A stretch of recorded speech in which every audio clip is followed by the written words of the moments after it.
is Free Talk Live, and you're invited here. If you want to join us, the toll-free number, 855-450-FREE, like freedom. That's 855-450-3733. Also, hop onto our Discord server over at discord.lrn.fm, and that is where you will find other Free Talk Live listeners, basically, mostly around the clock. There's conversations going on in there all the time, and it's free. So it's basically like a chat server. There's different channels in which you can interact with other listeners and co-hosts of the show at your leisure. Plus, there's ways to call in as well through the Discord server, and then you'll sound almost like you're sitting here in the studio with us. And here in the beautiful Keene studios of Free Talk Live, it's Ian. I'm Laurel. And I'm Johnson. All right. So, of course, you can bring up anything you want. Laurel, tonight, one of the big headlines, and we don't always follow the big headlines on Free Talk Live, but this one has generated a lot of buzz. This Justin, was it? Jesse. You can tell how much attention I've been paying to the case. Jesse Smollett. Jesse with a U. Jesse. Yes. Okay. It took me a while, too. Jesse Smollett, who apparently is some kind of actor? Yes, apparently. Right? Oh, yeah, he definitely acts a lot. Yeah, so this guy got into some controversy because, he made up some police reports, some false police reports? Allegedly, he faked a hate crime. The allegations are that he hired some friends of his to beat him up, and he thought that it would all be on a security camera, but the security camera turned out to be turning the other way, and it was supposedly a hate crime where they put a noose around his neck and threw bleach on him, but the facts of the case started falling apart when it was learned that when the police arrived half an hour later, he still had the noose around his neck. He hadn't taken it off. And That's also weird. that it was so cold. He said that bleach was thrown on him, but it was so cold outside that night, bleach would freeze. So there were several facts of the case that just didn't make sense. And eventually the police did an investigation, and the men that he hired came forward and said that he had hired them, and apparently he had paid them by check. So they were able to show. It's completely on the record then. They were able to show the check. So he was indicted on 16 charges of making false police reports. And I honestly, there were 16 charges, so I don't know what all of them were. But the charges today were dropped, and the case was dismissed. Luckily, he's wealthy, so he's able to bribe people. Yes. Well, I was looking at what exactly the agreement was, and even though the charges were dropped and the case dismissed, he has to do community service, and he has to pay a $10,000 fine. Well, that's a strange... $10,000? Wow. Yes. But he's not going to be able to pay that. They get paid more than that for like one commercial, right? He's already paid it because it was the 10% that he paid on his bond. So basically he's forfeiting money that he's already paid over to them. He's well on his way to building his empire. Okay, so this is what it sounds like. It's the actor in Empire. Don't know what that is. I'd never seen it before. I'd never heard of this guy. Is that a television show? Yeah. Okay. So this sounds to me like what we call an alternative sentencing program. So we see this a lot. This is usually for first offenders, usually for a misdemeanor. You wouldn't see an alternative sentencing program for somebody with this many charges, including some felonies. Mm-hmm. It's usually for people with misdemeanors, where if they do some community service, maybe do some probation, maybe pay a fine, something like that, then the charges are dismissed.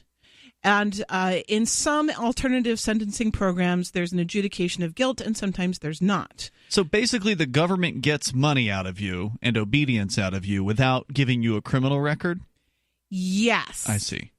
And and whether there's a criminal record is a matter of debate because you've still been arrested. So, I'm an immigration attorney, and this is one of those. This is why I'm familiar with this type of thing, because even though the state will say this is not a conviction, and the person it happened to says it's not a conviction, and the judge says it's not a conviction, quite often for immigration purposes, this is a conviction because you were punished.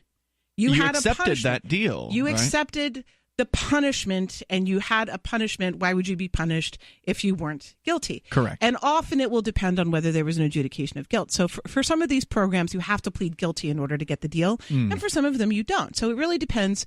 The records for this are sealed, which is unusual. That does seem strange. That is unusual, and a lot of the articles I've been seeing are saying that's unusual. This is the type of thing that would vary by state. So this is in Illinois. I'm not licensed in Illinois. Gotcha. So the records are sealed. I don't know whether he pleaded guilty or not. And I may try to see if I can find out in Illinois for an alternative sentencing program like this, is it normally required that the person plead guilty? Because he's still maintaining his innocence. And he's still saying this actually happened to him, that it really was the victim of a hate crime. Well, what's his explanation for the check? He says he was paying them for helping him work out, that they were workout buddies. It was something like that. And then they turned on him? Yes. That they're just making all of this up, even though he identified them in the camera as the people who attacked him. I'm sure there were, police saying, like, if you don't do this, you're going to go to jail, to, like some sort of lie to turn them. They might have just willingly rolled over, or were offered something, but there's also a very large chance that when some detective got in there, they just started lying to them and threatening them, and so that's what made them. I don't know that it was a lie. It might not have been a lie, but either way, it doesn't. That doesn't necessarily. They probably would say something akin to "you will go to jail for this," whereas that may or may not be true, right? Right. Well, I doubt. I mean, I hear what you're saying. I doubt that they just decided to come clean and approach the police without the police coming to them. Yeah. So there was probably some arm twisting, but. The bottom line is that the facts of the story that Jussie said didn't make sense. He also said that he was beaten up very badly. There were pictures of him. He had a little cut on his face. That's not somebody who's beaten up very badly. And the two guys, they're huge. They're big guys. So they could have really done some damage. Yeah, exactly. If they wanted to, they could have. And he also said it was a racially motivated attack. They're black. The people that he hired were not white people, and the people that so he everyone says that they're involved the ones was who black. attacked. Yes. Okay. Yes. Gotcha. But he had said that they were shouting, "This is MAGA country" and all this other stuff. So when they beat him up, and they said some slurs that I can't say on the radio, obviously. So what really happened here? I mean, did this guy get some favoritism because he's rich and famous? According to the you mean the reason that it was Jussie guy? There's some allegations of that. I don't know. As I said, alternative sentencing programs are relatively common for first offenders. Although I am surprised that they would do it for somebody with this many felonies, facing this many felonies. So that's the part of it that's unusual, and the fact that it's being sealed is unusual. Well, I mean, there's no doubt that wealthy people get a different level of treatment. There's when it no comes doubt, to... and it's not just criminal law; it's every area of law, right? Because including immigration, because everything is so complicated, you really can't do it by yourself. You just can't. Because even when you go and you read the statute, you don't know where to file stuff. And if you file it wrong, it gets rejected, and then you missed your deadline. So there's all kinds of little things like that. That's why they hire attorneys. Exactly. And I have said to other attorneys all the time that we should put a lot of this information out there so that you're hiring an attorney to make it more convenient for you, and not because you absolutely have to, because you can't do it without an attorney. And but the attorneys love it when you have to hire them. Oh, yeah, That's what absolutely. This is all about. So this is an argument I've had with other attorneys plenty of times. I want to be a convenience. I don't want to be a necessity. In terms of doing the law. I think people should be able to do it themselves. But I agree that attorneys... You must not be popular among them. No. They don't like that position at all. You're a threat. I am. So I would rather all of the information was out there. So yeah, I absolutely 100% agree that justice is more readily available, not only in criminal law, but in every single area of law. Justice is more readily available if you can afford an attorney. It's true. The toll-free number, if you want to join us here, 855-450-FREE. Speaking of other people who can afford attorneys, 77-year-old billionaire, the owner of the New England Patriots. You may have heard about Robert Kraft being arrested, or they're charging him. I don't know if he's actually been booked, but they're charging him in Florida for soliciting prostitution. And the news came out, I think, last week, basically, maybe a little over a week ago, that the prosecutors have offered to drop charges against Mr. Kraft and the other men accused of soliciting prostitution at a day spa in Jupiter, Florida, in exchange for their admission of guilt. Again, this sounds like an alternative sentencing program, which is typical for a first offender for something like this. So that one, it's less unusual than the Jussie Smollett. Well, this guy is a 77-year-old billionaire as well, so I'm sure that doesn't hurt. There's more coming up here in moments. It's Free Talk Live.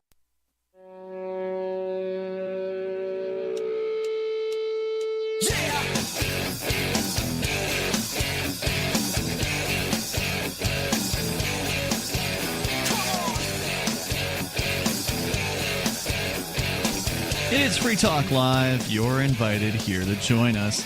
The toll-free number is 855-450-FREE, like freedom. That's 855-450-3733. We've also got the Discord on-air call-in line rooms over at discord.lrn.fm. And coming up, ForkFest 2019. It's June 13th through the 18th at Rogers Campground in the beautiful White Mountains of New Hampshire. It's absolutely splendid location to spend some time, and you'll be there for as many of those days as you want to. You decide when to come up for ForkFest. It's June 13th through the 18th. I recommend, coming through as much of it as you can.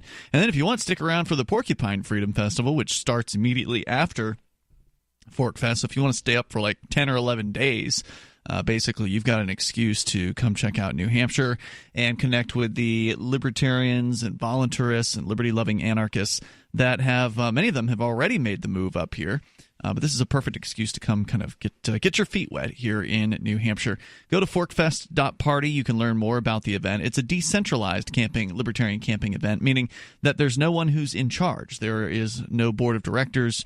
There's no organizer, and that means there's basically no overhead because it's just people come to a campground. So there's no ticket price. You just have to get your campsite or RV site or your motel room, whatever it is your preference. They've got all three of those over at Rogers Campground. So go to forkfest.party. That's forkfest.party. There's also a Forkfest forum and Telegram chat room that you can connect to there. It's Ian, Laurel, and Johnson in the studio here tonight. We were talking about some of these alternative sentencing programs that they're not, they don't use those terms in the news stories about these people, the Jussie Smollett. Jesse. And then, it's legalese, alternative sentencing program. And then Robert Kraft, who is the billionaire owner of the New England Patriots, has been offered. Now, I haven't seen an update on this story to see if he's accepted the deal, but apparently prosecutors have offered this deal. And, of course, we've discussed the plea deal process a myriad of times here on Free Talk Live. It's something that basically empowers the court system. They throw a bunch of charges at somebody, and then rather than actually having to make a case, rather than the prosecutor actually having to do any work and actually go to court and make an argument in front of a jury or in front of a judge and spend time trying to taxpayer money and money, right, and trying to get a conviction. Well, the thing is, they're going to be on the payroll whether or not they do the work, right? Like that prosecutor's there for 8 hours a day regardless. Yeah, but if they do trial for everybody, they're going to need more prosecutors. Well, sure, they would need more courtrooms and all that. But they offer these plea deals with, they essentially, like I said, they throw a bunch of charges at a person, which is intimidating. It's scary because, you stack up charges. You're usually looking at years and years of prison time for whatever they're alleging. Even if they're bad charges, even if, it's a trumped-up case, it's still intimidating because, if you can't afford an attorney, well, you're already up S Creek without a paddle. Yeah, actually, I have a story for this, if we have a minute. Please. So a friend of mine, her father got in a small car accident, a fender bender, and the police were called to do a report on it and everything, and everybody was interviewed, and they exchanged insurance and everything, and he asked if he could leave after everything was said and done, and so then he left the scene. And then sometime later, he finds out that he is being charged with fleeing the scene of an accident, and he's being charged with drunk driving. Oh, my. So they're charging him with this stuff, and they're threatening to put him in jail for a year. And then they offer him a plea deal. If he pleads down to just the drunk driving, that they will dismiss all of the charges. So he went to talk to an attorney, and an attorney said it's going to cost you this much to fight it, or you could just take the deal and it's actually going to be cheaper and you're going to move on with your life much, much faster. That's what people want. He was getting ready to take the deal, but his daughter, who's an attorney, said, "You are not taking this deal. You were not drinking. You did not flee the scene of the crime. We are taking this to trial." And she convinced him, "No, we're going to court." And so they go back to the attorney and they're like, "We want to fight it." And the attorney says, "Well, do you have any character witnesses?" Why, yes. He was the rabbi of one of the major congregations in Houston. So he has all these letters from other rabbis and all these people, upstanding business people in the community who respect him. They gave all this information, and the judge during the case actually yelled at the prosecutor for bringing the case to court whatsoever, and gave the prosecutor a really hard time. How far into the case did they went to trial? I know, but how far into the trial? Was it like at the close of the trial, or did the judge just kick it out of court, right out that of the gate? I don't know. I don't think they were there for very long. They brought in all their character information, and basically the prosecution didn't have any proof. They didn't have any evidence because no case. He didn't flee the scene of the crime, and he doesn't drink at all. He's a rabbi. Well, maybe a little bit for services, but so that's okay. It's just the blood of Christ then. So not for rabbis. Oh yeah. What is it then? I don't know. Okay. Just wine. So, that would be an example of somebody who was getting ready to take a plea deal, who was completely innocent, and he was just getting railroaded into the whole thing. Wine from conquered grapes, nonetheless. Really? So is that a thing? More like grape juice. Okay. Is that what is it? What's the word? Kosher? Yes. Is that kosher? Okay. So, and that's just one of a myriad of examples. You happen to be closely connected with that one, but this happens all the time, day in, day out, every single day. Just go sit. If you don't believe me, go sit in your local district court whenever arraignments are and just watch. And you'll see person after person taking plea deal after plea deal. It almost never goes to trial. I do jury outreach here in the Keene, New Hampshire area, and the goal of that is to inform jurors of their right to nullify a verdict, which is an age-old right of juries in the Western court system to be able to basically vote their conscience in a case, so they can ignore the law and say, well, this is a bad law. I don't care if this person had a pound of marijuana, not guilty. The law is bad. It's essentially the idea is they're the final check and balance on the out of control government. I would say for anybody who's facing any kind of charges, just as an attorney, unless they've got really, really solid evidence against you, you should go to trial, because the burden for the government is actually pretty high, and it's unusual that they can meet that burden. I'm not saying it's impossible. Of course they do. Well, and you won't ever know what evidence they have against you until you're willing to go to trial, and then you can get discovery. But if you think you're innocent, don't take the deal. Yeah. It's good advice. Unfortunately, without an attorney who is of the mindset that you are, because there's a certain attorney out there who's willing to, who would much rather get paid to handhold you through a plea deal, where you go and pay that attorney. I've seen it happen. They will pay an attorney full boat for whatever it would cost to go to trial. Oh, this is $7,000, $6,000, $2,000, whatever it is, whatever the attorney throws out there. And they just, they want to get this over with, and they're willing to pay that amount of money, and then the attorney convinces them to take a plea deal. So the attorney walks away with the full amount for, representation. Right. And they never had to actually go into a court and ask a single question of a witness. I'm not going to say the plea deal type thing is invariably bad for every case, but I would say on the whole, it's not a good thing. It is. It's very bad. On the whole. Correct. In the moment for the individual, it may get that person out of court sooner. It may reduce whatever frustrations and burdens and, at least perceived Well, if you know you're guilty and they've got the evidence, they've got you on film. Sure. You might as well plead guilty. Then it's a decent plan. There's more coming up here in moments. Your calls and thoughts welcome. If you want to share your story, you're welcome to do that. If you want to take control of the airwaves, you can too. It's Free Talk Live. Bitcoin.com is delighted to announce their latest partnership with the gift card specialists at eGifter. With many of the world's leading brands on their roster, it is now easier than ever to get the gift cards of your favorite brands with Bitcoin Cash. To get started, just follow these simple steps. Visit giftcards.bitcoin.com, pick the gift card you want, follow the instructions on your screen, and make your payment using your Bitcoin Cash wallet. Sit tight and your gift card will be delivered to you as soon as it's ready. That's giftcards.bitcoin.com.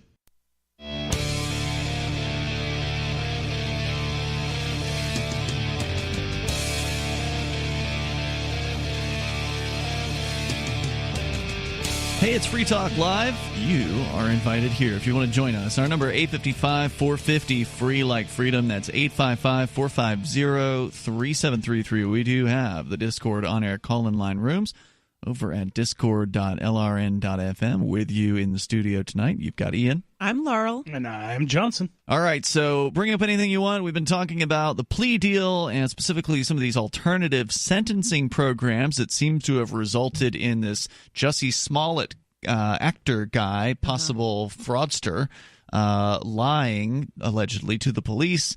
Now, all charges dropped. but he did have to forfeit the $10,000 bond payment that he'd made, basically, to the courts. So the government got some money out of it, but did the prosecutor get a conviction out of it? And that's not clear because they've sealed the court documents. It sounds like the state's position is that it's not a conviction. But, as I said, there's an argument that it is, depending on how you look at it. Now, under what circumstances are court documents typically sealed? Maybe state secrets are involved, juveniles. What are the areas in which this would happen? Well, you named some of them. Juveniles, sometimes sex offender cases may be partially sealed to protect the victim. Right. State secrets. I don't know what else. Could it possibly be in this case? What is the excuse? Why do they not want to reveal? I wonder. And, our government really tries not to do this. And this is one of the things where I think the government is right to make our court system as public as possible. Absolutely. We don't want secret trials. Want secret trials. And this is one of those things with the Tommy Robinson trials that he was reporting on some rape gang trials that their court system said that they were secret trials to protect the accused. And we have the complete opposite position here in the United States where we say secret trials don't protect the accused. They do the opposite. They put them in danger. Mm-hmm. So sealing the court records is something that's usually resisted. Right. It's creepy. Yeah. It makes me wonder, what are they trying to hide? Yeah, what exactly happened? What is going on here? Well, it seems like they're trying to protect this guy. Or somebody who said something. I don't know, because there's been some allegations of funny business going on behind the scenes where one of the prosecutors, I don't want to be fake news here, but there was one of the people involved in the case on the government side that was trying to get other people involved, and it looked like she was trying to get the case dismissed. The whole thing sounds like corruption to me. Yeah. It just stinks of it. Why? And as far as why they would drop the charges? Yeah, why they would drop the charges, why they would close the case. It just sounds like there's probably bribery going on. Something's being covered up here. Yeah. Because the whole circumstance of the trial is this fake outrage. Right. It just from top to bottom. Right. First, people are outraged at the allegations he made, right, that somebody had targeted him because of his race or whatever. Also, wasn't the timing on this, if I recall correctly, wasn't it centered around an election at the time when the story first broke? I don't think it was afterwards. Around the elections. Okay, so here's the allegation that it was Kim Fox, who is a government official involved in the case, and the allegations are that she was interfering on his behalf. Let me see. She was a state attorney and a friend of Jussie Smollett's. Oh, how nice. So there's some... So he had a buddy inside the prosecutor's office, basically. Exactly. So there's some allegations that she was trying to get him, dismissed, get the cases dismissed. Wow. So this led to a conversation about plea deals, which I'm glad to hear that you are generally against them, Laurel, as an attorney. Generally. I am definitely as well, and... as I was saying before, it does, in the moment, seem like an expeditious thing to do in a lot of cases for an individual, but basically every time you take a plea deal, you're basically encouraging them. You're basically telling them, this is okay, you can keep doing this to people. Because, it's extortion. Totally. It's you either admit to this lesser charge or we're going to go after you for this bigger charge. Right. We don't really want to have to work to convict you, so we'll just drop some of these charges in return for you pleading guilty. Everybody gets to go home. You get on probation or whatever the deal is that they've offered you, so they still have control over you. They get their conviction in most cases, which is why we're talking about this Smollett case and the Kraft case. I think a lot of people who take these deals are only looking at the immediate punishment that the court is going to give them, and it's not occurring to them what kind of other punishments they're going to experience in their lives. Then from now on, whenever they do a job application where it says, have you ever been arrested? They're going to have to say, convicted or whatever. They're going to have to say yes, and it's going to cause them problems getting a job. It's going to cause them problems getting an apartment. It's going to appear on their credit report. It's going to cause them all kinds of problems in their lives. I'm glad you brought the consequences up that come later, because that's not all that you've mentioned. There's also probation, which is not an easy thing for a lot of people. I mean, VOP, as they call it, violation of probation, is a very common charge that is leveled against people. And imagine this happens oftentimes to economically disadvantaged people who may or may not have a means of transportation to getting back and forth to whatever this particular probation is calling for. So you're talking. You about mean if they community miss service. an appointment or something like that? You're talking about community service, getting to a probation officer, whoever knows whatever else. Maybe they and peeing dirty. That's one of the most common ways. Yep. Somebody smoked some marijuana while they were, on probation or something like that, and then they get caught, and then they go to jail. Or how about you actually showed up for your probation thing, and they said that you didn't? Something similar happened to me.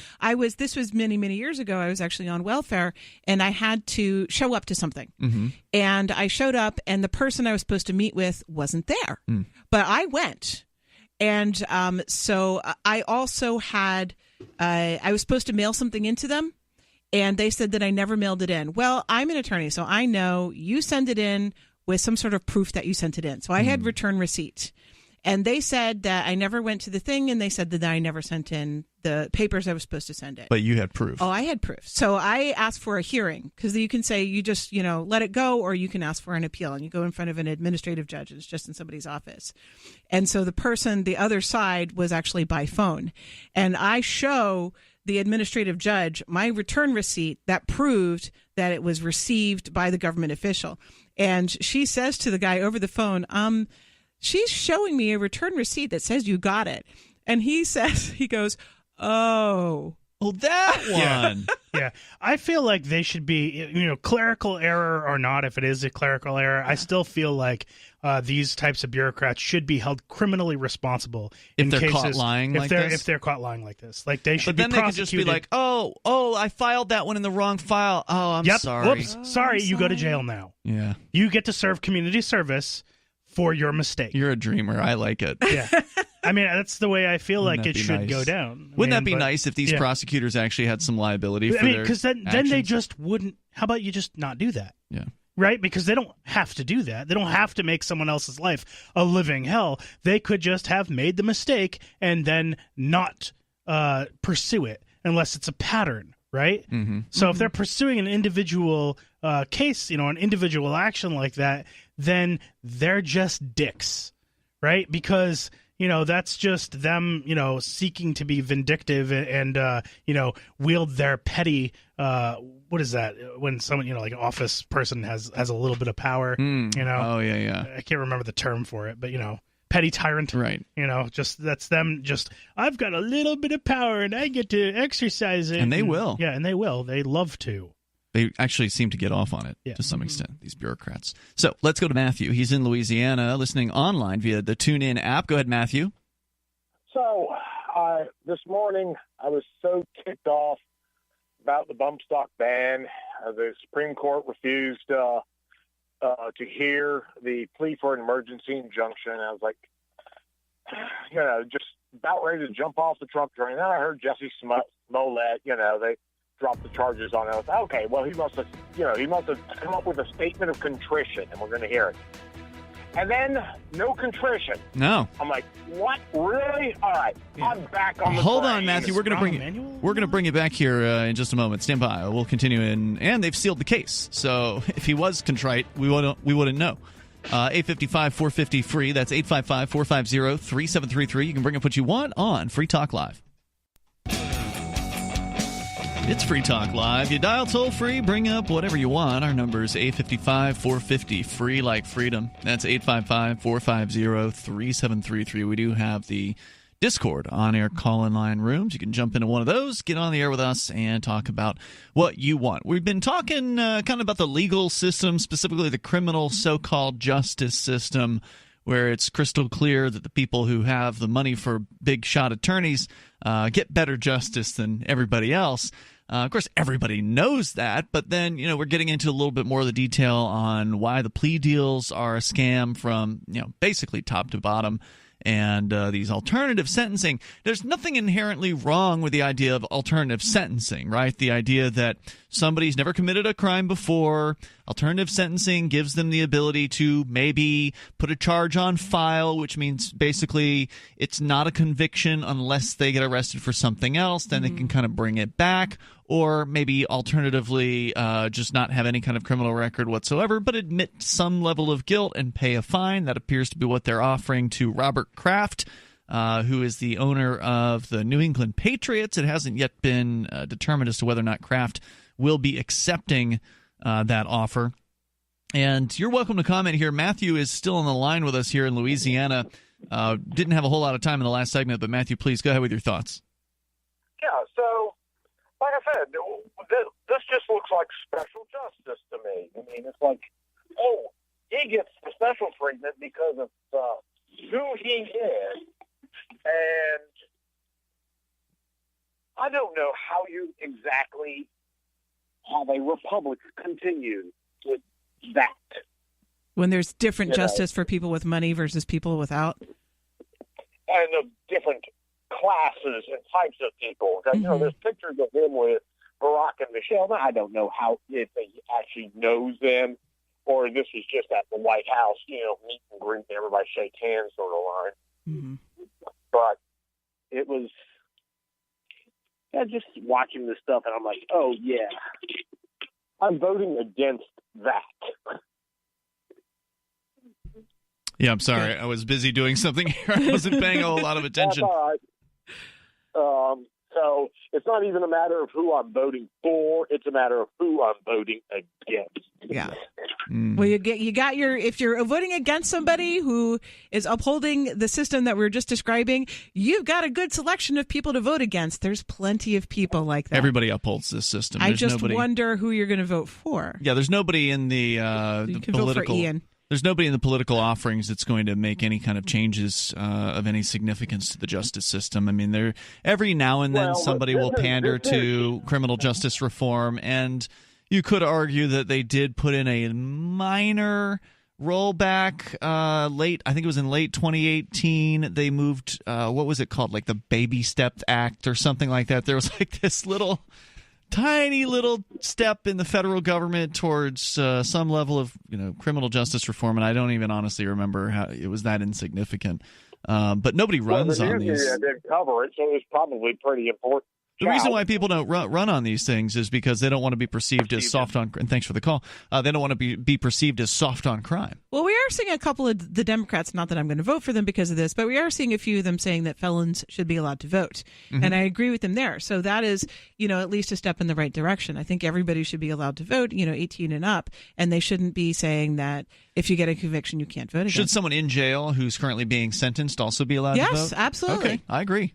So I have to say, in the coming election, so this is something I've never done. Well, first of all, I've never also, I believe, after I've been voting for, well over a decade, possibly 20 years, been voting. And I don't believe so far, and this is like in, presidential elections, federal presidential elections, in local elections for years. And I don't believe that I've ever voted for a candidate that's come out victorious.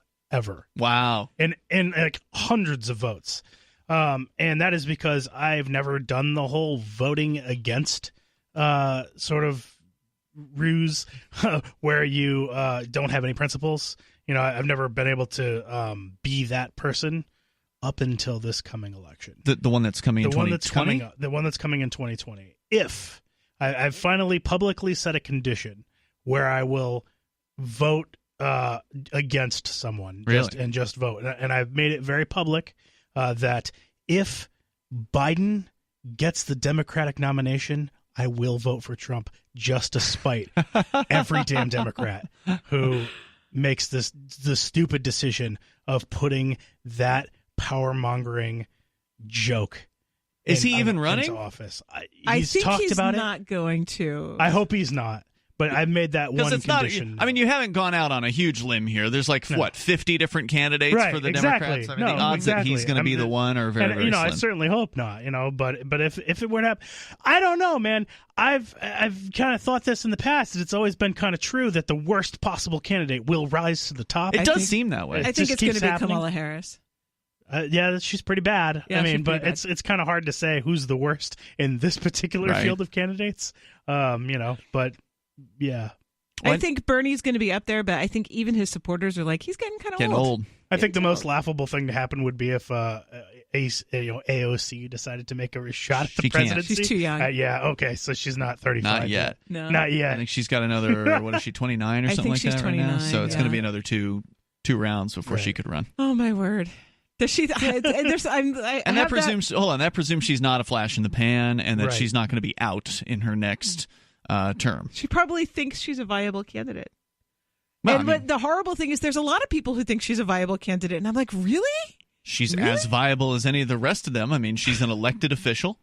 She holds current federal government office. She's not old enough, but as soon as she is, she would be old enough, and then there you go. Mm-hmm. She's not. I mean, as far as politics goes, they say politics is Hollywood for ugly people, and all things considered, she's better looking than most of them. She is. That's true. So there is that. And the fact is, some people will vote off of looks. Some people voted for Bill Clinton because they thought he was attractive. Don't know why, but they did. Wow. They could do a reality show with Alexandria Ocasio-Cortez and Mitt Romney. I might actually watch that. Living together?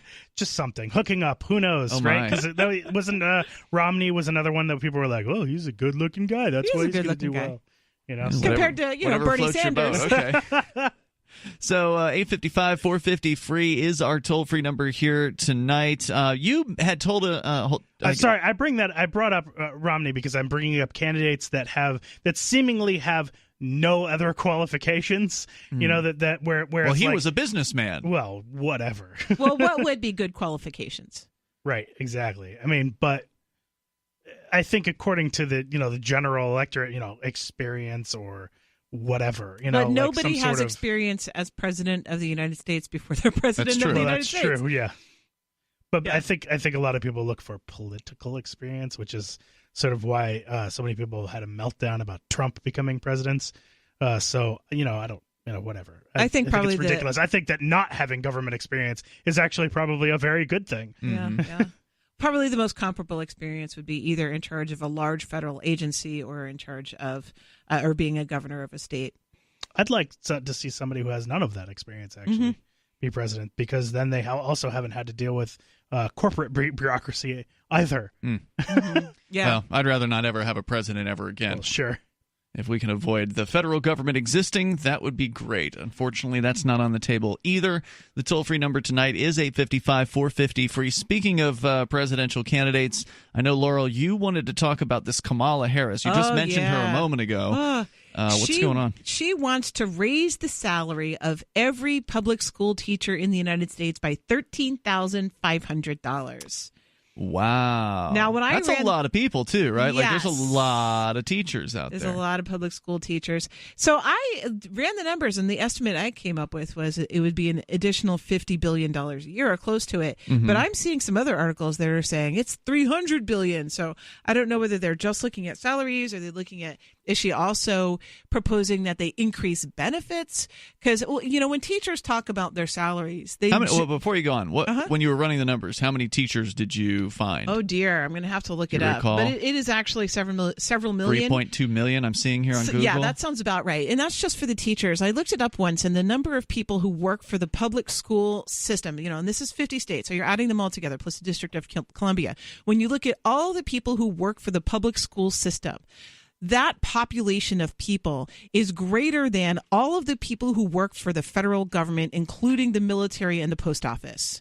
So we have more people, yes. So we have more people working in the public school system than in any other government agency. The public school system is the largest government agency. It's not federal, it's by state. Right. But it's the largest. It's paid by the federal government. They take money from it. A lot of it is, yes. So it is the largest government entity in the United States. And it's one of the most invasive because they're dealing with your kids.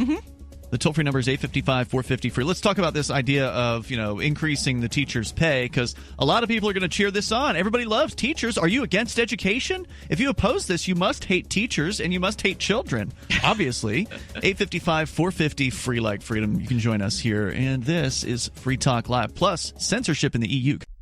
Did you know you can legally exit the U.S. federal income tax system? Well, it's true, and thousands of American nationals are doing it. The 16th Amendment and the Internal Revenue Code are legal, but only in a limited jurisdiction. This is the basis behind the voluntary nature of the income tax. Learn the exit strategy provided by Congress. Find out more by visiting weissparis.com and watch our numerous videos. That's WEISS Paris.com.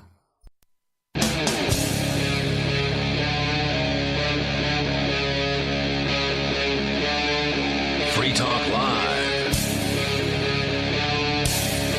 It's Free Talk Live. You can dial toll free to bring up whatever you want here. Our number is 855-450 free like freedom.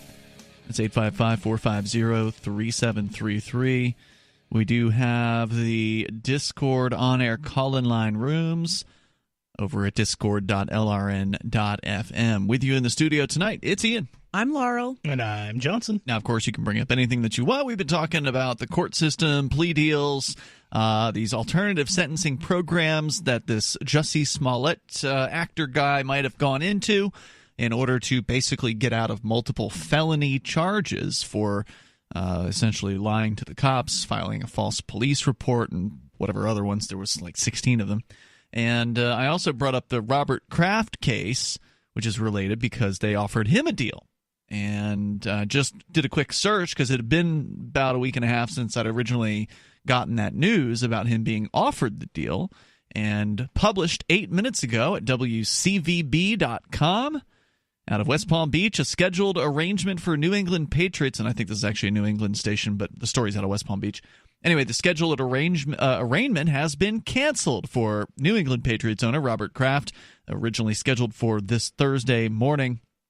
In Florida, lawyers for Kraft filed a document reaffirming his plea of not guilty and asking the judge to schedule a jury trial for the case. Kraft's attorneys also waived his right to an arraignment, the formal court hearing in which the charges against a defendant are read. Now, this is a smart move on their part. It is cost savings to not have to go to an arraignment if you are a busy person, and everybody is. From what I've seen, it's always upsetting to have to go to court because you got to take a whole day off. You know, you can't just figure you're going to be out by noon because it's court. It could literally last all day. And if they get busy, they're going to say, "Okay, we got too busy. Come back tomorrow."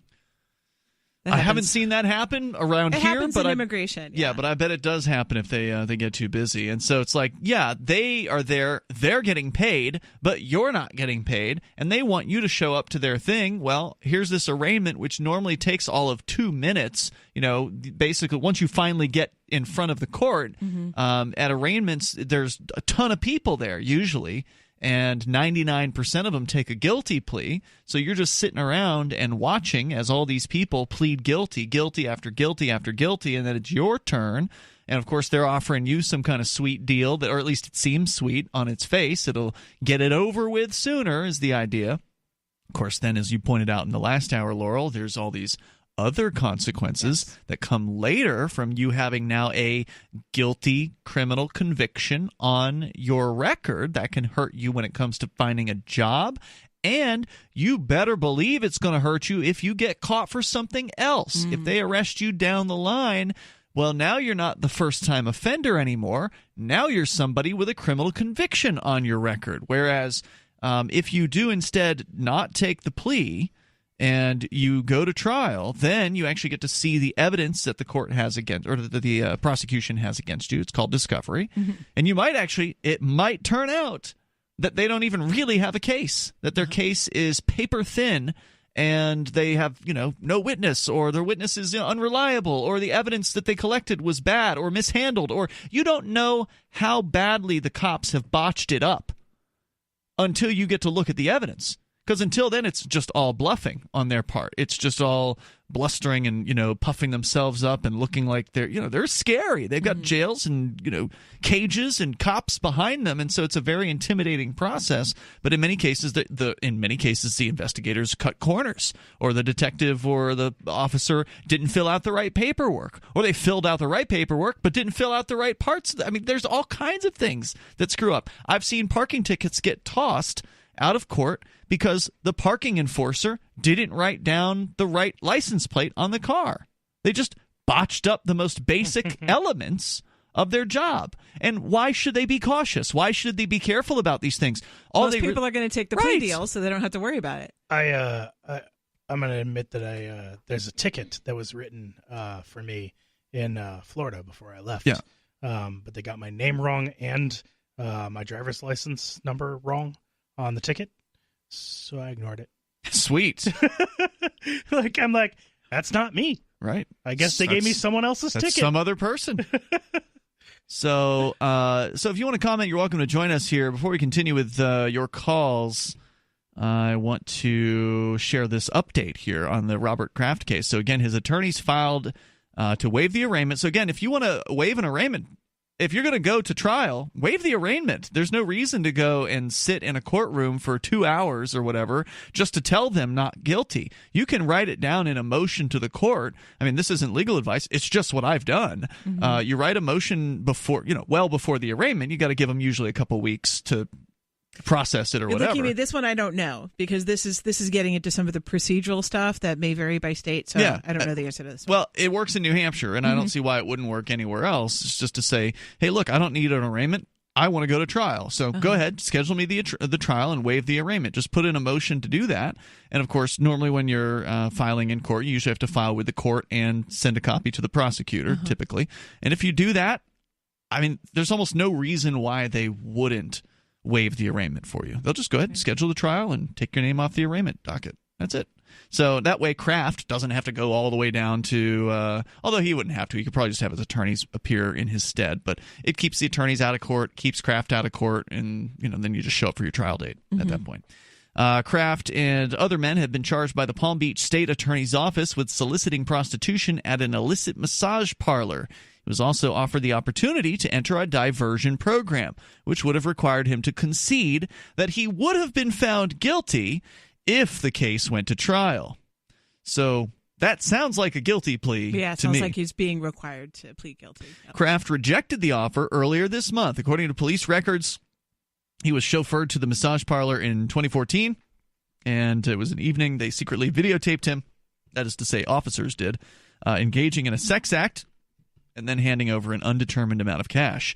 Investigators said Kraft returned 17 hours later, arriving at the upper middle-class shopping center where the spa was located in a chauffeured blue Bentley. The documents said Kraft, who's worth $6 billion, was videotaped engaging in sex acts before paying with a $100 bill and another bill, said police.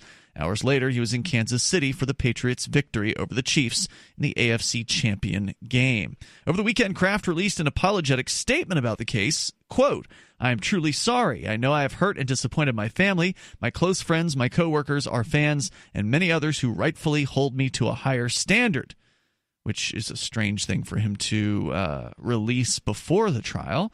"In deference to the judicial process," wrote Kraft, "I have remained silent these past several weeks to correct some of the misinformation surrounding this matter. My attorney made his first public comments on Friday. I would like to use this opportunity to say something that I've wanted to say for weeks." He said further, "Throughout my life, I've always tried to do the right thing. The last thing I would ever want to do is disrespect another human being. I have extraordinary respect for women. My morals and my soul were shaped by the most wonderful woman, the love of my life, who I was blessed to have as my partner for 50 years. Sounds like she might have passed away. So is he saying he was disrespecting his wife, or he was disrespecting?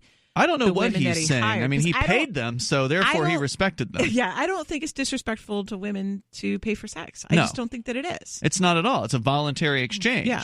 It would have only been disrespect if he had hired a sex slave through a pimp or something like Or that. perhaps it was disrespectful to his wife because he made a promise to her and he broke it. Could be. Yeah. He says further in his statement, quote, "As I move forward, I hope to continue to use the platform with which I've been blessed to help others try to make a difference. I expect to be judged and not by my words, but by my actions. And through those actions, I hope to regain your confidence and respect." Now, isn't it interesting that he feels as though people have lost respect for him, even though he has yet to be actually convicted of this thing? He's going to trial. It sounds like he's admitting guilt to the public. It does. Yeah, because if he's innocent, he has nothing to apologize for. I agree. So, yeah. I mean, it sounds like he was at this place, right? Like they probably have some evidence against him. But nonetheless, he's going to trial. So maybe he's hoping for a better plea deal, because this is the other side of the plea deal, is usually they'll offer you one plea deal initially. And then if you don't take it, they may offer you a better one later on down the line. I wonder if there's some technicality that the police messed up and he knows about it. Could so be. he knows he'll win on a technicality, but if he also knows that it's going to be obvious that he did it. Then And then this is just conjecture, but could be. The toll-free number here tonight is 855-450 free like freedom. That's 855-450-3733. Ian, Laurel, and Johnson in the studio. You can join us here. Coming up, copyright in the EU. This Kamala Harris promise on teachers' salaries. We got all that on the way. It's Free Talk Live.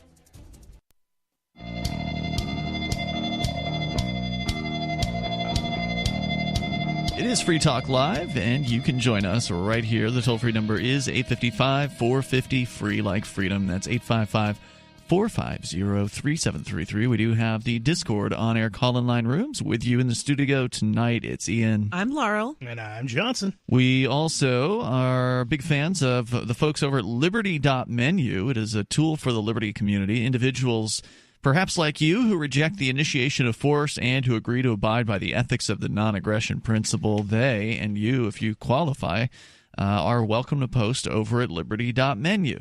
If you're not a libertarian or voluntarist or liberty-loving anarchist, you probably don't belong there because it's only for people who actually agree with, liberty. So go to Liberty.menu, use code FTL. You can get a special Free Talk Live listener badge for your profile there. And it's free to post your business or your event or your digital content that you create on Liberty.menu. What would they do if somebody who was like a flagrant statist? I don't know. I don't know how they would handle that. I guess they would have to figure out that they were, first and foremost, because if you just were to quietly post your business there, then they may not know. So I guess you'd have to somehow telegraph that Some you were... sort of like Bernie fan club business. Yeah, it could be. So go to Liberty.menu and get started over there. As we continue, let's go to your calls and thoughts. We've got Tom in Hudson, New Hampshire. Tom, you're on Free Talk Live. Go ahead. It's about the college admissions scandal going around. One of the people that's facing recently just got charged. Guess what he's being charged with? He's for what he did at or accused of doing at Georgetown University. I'll give you a clue. He's a tennis coach. Is he being charged under RICO? He's a tennis coach, or he was at Georgetown, and he's being charged with racketeering. Yeah, he's being charged under RICO. Now, is this a tennis coach charged with? It's the players who are supposed to be the racketeers when you're playing tennis, not the coach. So, is this the situation where there were SAT scores that were being faked? Is that what you're talking about, Tom? There was stuff like that going on, but anyway, the other part of this, besides the pun about racketeering, is he finally. I didn't catch it until you said that. Okay. You can't tell her any jokes on Saturday night. She'll laugh in church on Sunday. But the other part of it is, you still there? We're right here. I'm sorry. Okay, is that he was afraid we dumped him because of the joke.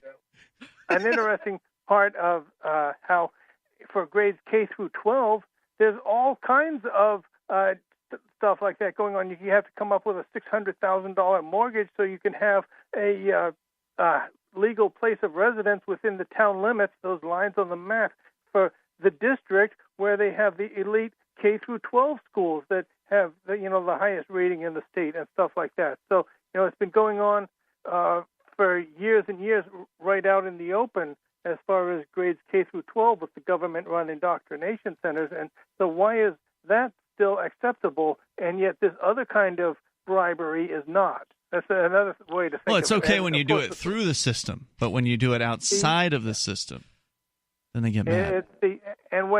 If you don't like it there, if you don't want to pay those taxes, you want to send your kid to a legitimate school, you still have to pay for the government-run indoctrination centers, or else the cops will come and haul you out of your house and they'll sell your house to somebody else. So always remember, everything is always the fault of cops.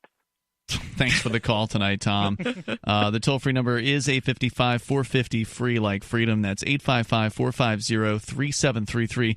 This whole college scandal, it's just so uninteresting to me because I mean, the whole system is, as Tom was kind of pointing out there, the whole system is already designed to benefit the rich and the wealthy to some extent over everybody else. I mean, they're the ones who tend to run for political office. They're the ones who buy the politicians.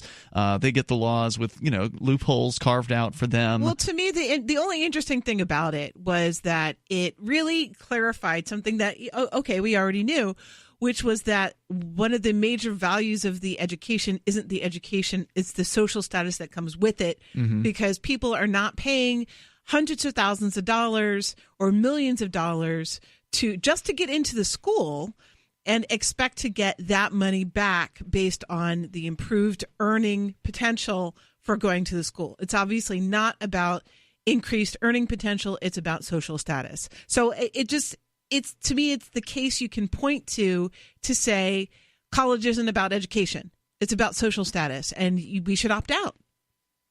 There was an update on this case, by the way, and it's basically just one of those Hollywood stories that everybody loves their Hollywood stars. It's just a way to kind of try to make some of them, to tarnish their reputations. Essentially, I don't think there's a real crime here. I'm sorry. It's just. Oh, no, somebody cheated on their SATs. I don't think they should be charged under RICO. I think that's God, no. There's excessive. not even I don't even think there's a criminal action here. I mean, there's no real victim. I mean, besides, the only thing you could argue is that somebody didn't get into a college because this person did get into a college. And that, to me, isn't really like a big deal, because there's a bunch of colleges out there. Okay, you didn't get into one college, you could apply at another college. I don't feel too strongly one way or the other, but I definitely don't feel like charges and court time and prosecutors' hours need to be spent on something like this, because show me the victim. Who is the victim here in this case? In the case of Lori Loughlin, who is the actress many remember from the Full House series, she was one of the names that was brought up as one of the two actresses that were charged in this case. Her daughter, who looks just like her, Olivia Jade, says her parents have now ruined her life because of the college admissions scandal. She told, or a source told Entertainment Tonight, that Jade is angry with her parents because she told them she didn't want to go to college. So she is saying she didn't know anything about this. She probably didn't. And that they basically pushed her into going to college, because one of the things she was criticized for right after this thing struck, right after the news hit, was there was a YouTube video where she's complaining about going to college because she didn't want to go in the first place. Right. So she honestly didn't want, like, she's not making that up. She, prior to the charges coming out, had made this video complaining about college. She just wants to party. She doesn't really care about education. And of course, people came down on her for that because, college is so important, and how dare you, you have this great opportunity. I'm sorry to say I actually saw a snippet of that video. It's not what I usually watch, but somehow Me neither. Somehow I came across it too. And she's basically saying that she already has a job, that she's a YouTuber, and she has a big audience. Obviously not the genre that I'm interested in, but she has she does like makeup videos or something. And she gets money, so why go to college if you're already making the money and you already have a following? And who can blame her for saying, okay, well, my parents are making me go to this thing. All right, I might as well just party while I'm here, because who cares? Right. I mean, who can blame her for having that attitude? I mean, you can say, yeah, she's a spoiled little brat. Yeah. And maybe you want to back up in your life. You're relying on another company for your entire source. I mean, yeah, maybe she's got the stability of a community if that community follows her to another platform. If Google becomes the S show that it's becoming currently. You're saying they cut her off from YouTube or something like that? Yeah, they could, or just demonetize. Yeah, but the fact of the matter is that, every business has the possibility of the business ending. The fact of the matter is she's running her own business. She's not just she had like some kind of deal with, like, I don't know if it was like a makeup company or something. She also has other things going on. It's not that she's just a YouTuber. Right. Of course, she got dropped from one of those contracts as a result of the scandal. We're coming up here. It is Free Talk Live. Go to themorganreport.com and receive updates and insights you will not find anywhere else on the web. You will discover how to grow and protect your wealth under all market conditions. The Free Morgan Report provides interviews, webinars, question and answer sessions, plus mind-blowing videos. As David Morgan says, let my passion create your wealth. TheMorganReport.com. TheMorganReport.com.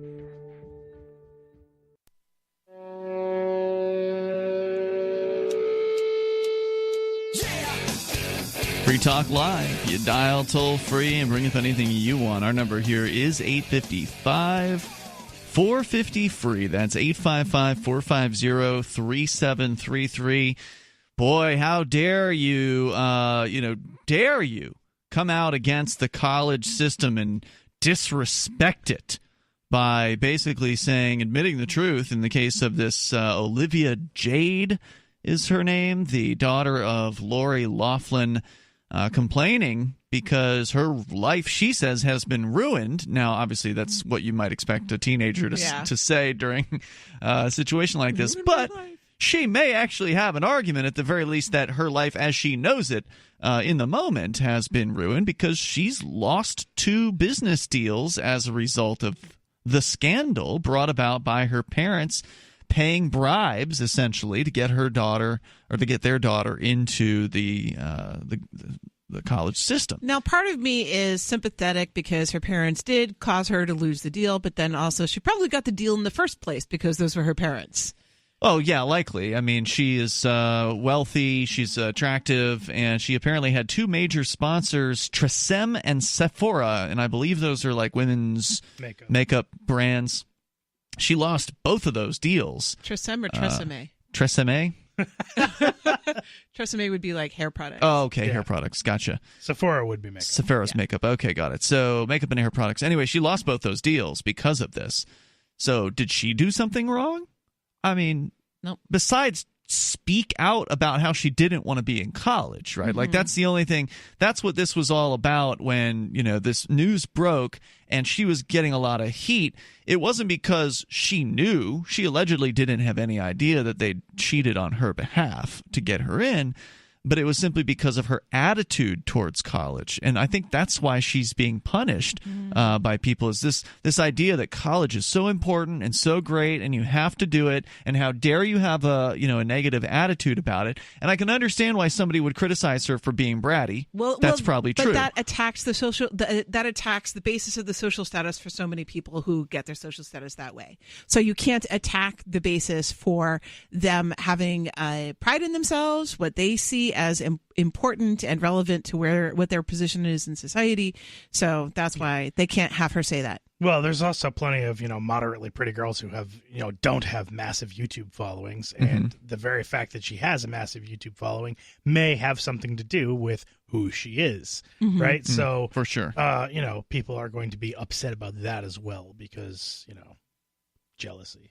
Yes, indeed. So I don't know. There's not much else to say about this. I think it's the whole thing. The prosecution is a complete waste of taxpayer dollars. And and let me add this: if people want to get their social status from schools, that's fine. They they do what they want, but we shouldn't be using our taxpayer dollars to get all of the funding for the schools that way. Oh God, yeah. The schools should be completely disconnected from the government, but that's a whole other issue.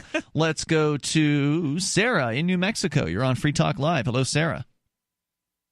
Yeah, I just want to bring up that 800 pedestrians were struck by cars last year here in New Mexico. It's funny to you. Sorry, I don't mean to demand. My question is, do you think of those pedestrians, right? What percentage of those pedestrians that were struck by cars have gone to high school and college? I'm just curious. Do you think that they were all well-educated people, or do you think that they did not attend higher education? Well, I do not know like the breakdowns, but I know that if you had to take a guess. Well, you know that New Mexico she's not educated enough to take that guess. No hypothesis. The thing about it is that we know that we were ranked lowest in education. You know that, right? From K to 12. You mean you as in the... That's interesting. So that would be an interesting angle of figuring it out. Are there more pedestrians struck in New Mexico than any other state because their education system is so low? Are you suggesting, Johnson, that people are pedestrians if they're uneducated because they can't drive? No, I'm just suggesting maybe they, if they're uneducated, they haven't ever learned to look both ways before they cross the street. I did learn that in school, I got to say. You learned that? You had to wait till school to learn that? My parents taught me that when I was 2 or Well, they taught us something. again just to be sure, just to be extra sure. Yeah. Wow. I don't remember learning that in school. So to be fair, I almost did expire by car when I was young because I was running around in a Superman costume when I was like a very young person. I almost ran. You thought you could stop the cars. You were Superman. It wasn't quite that bad. It was just not paying attention and almost running directly into the road.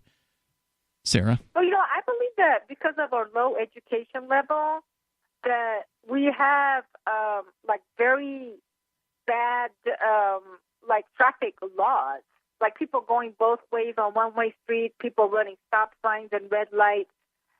Man, it sounds like anarchy there. Well, it's just the lack of education is just you know what my mother said once? My mother broke some sort of traffic law while I was in the car, and I said, "Mom, what are you doing?" And she said, "Traffic laws are for people who don't know how to drive." That's pretty true. It's absolutely true. Well, Sarah, what do you want to do about this? Well, I'm just bringing it up. And you know what's amazing? Why is it? And then 86 out of those 800 are dead. And the whole thing about it is that why am I out of New Mexico? I know David calls in all the time from New Mexico, but I am very upset about this. Wait, over 700 of the 800 people who were struck by a car didn't die? That's right. That's impressive. Well, okay, they didn't. They got injured, they got hurt, and I met two of them with broken legs. Yeah. But what are they doing about it? Here's the thing: is that it's protecting is the lack of education, the low education. People are complacent. They accept it. If you got injured, they should be suing the city to get the red light cameras back up. If there wasn't a red light camera before, and less people were killed, now they're getting hit and killed. But what portion of these people are getting hit at intersections? You don't know that. Red light cameras don't necessarily have anything to do with avoiding car accidents with pedestrians. You understand that, right? But what I'm saying is that they could, if they could prove before and afterwards, if they were hit by a red light violator at the intersection, and there was a red light camera. If they were at an intersection and somebody violated the red light and then hit somebody, I'm not saying it's impossible, but I suspect that of those 800 accidents, it was a de minimis level of accidents that actually were involving the red light cameras or the lack thereof. But what do you want to do about it? You want to put red light cameras back up, and you think that's going to help? You think that's going to slow people down? That's going to make them pay more attention to pedestrians? Well, of course, it's going to make the intersection safer for pedestrians, and more of us would. That's what you. Well, are these people who are getting hit? Are most of them getting hit at the intersections, or are they getting hit at the middle of the street? Oh, she doesn't know. She doesn't know. Well, I do not know because it just happens everywhere, and I know that more. And the other thing that you are not mentioning and that you never talk about is the fact that we've checked you on these claims before, Sarah. And that it's actually the reason why people are getting hit is because they're falling in front of cars, right? They're drunk. So that's your real problem. I mean, no amount of cameras, no amount of devices is going to be able to save a person who's so out of it through inebriation that they stumble in front of a car that is speeding at them, at 30 or 40 or 50 miles an hour. There's just no way. If you are within a certain distance of somebody stumbling into the street, you will not be able to pull out of the way in time. I mean, it's just impossible. So I wonder what the connection here is. So what do you think the second most fatalities, by pedestrian fatalities? Are we doing like as a rate or absolute number? Per 1,000. Okay. Per 100,000. New York? Florida. Florida. And actually Florida used to be the topmost, and New Mexico took the title. Florida's got red light cameras all over the place, right? But Florida used to be the most pedestrian deaths, but now now that they have the red light cameras, you're making your argument for her, Johnson. Thanks. Thank you for the call tonight, Sarah. The toll free number is 855-450-FREE. We got time for your calls and thoughts. On the way, Johnson will be telling us about the EU. And that's going to be appropriate because it's an icky censorship bill that is apparently going full steam ahead. And we'll tell you about how that may affect you outside of the EU, if I'm not mistaken. This could be very, very bad. Yeah. And we'll get into that coming up here. Plus, this Kamala Harris lady and the proposal, the promise for increasing teacher salaries across the board.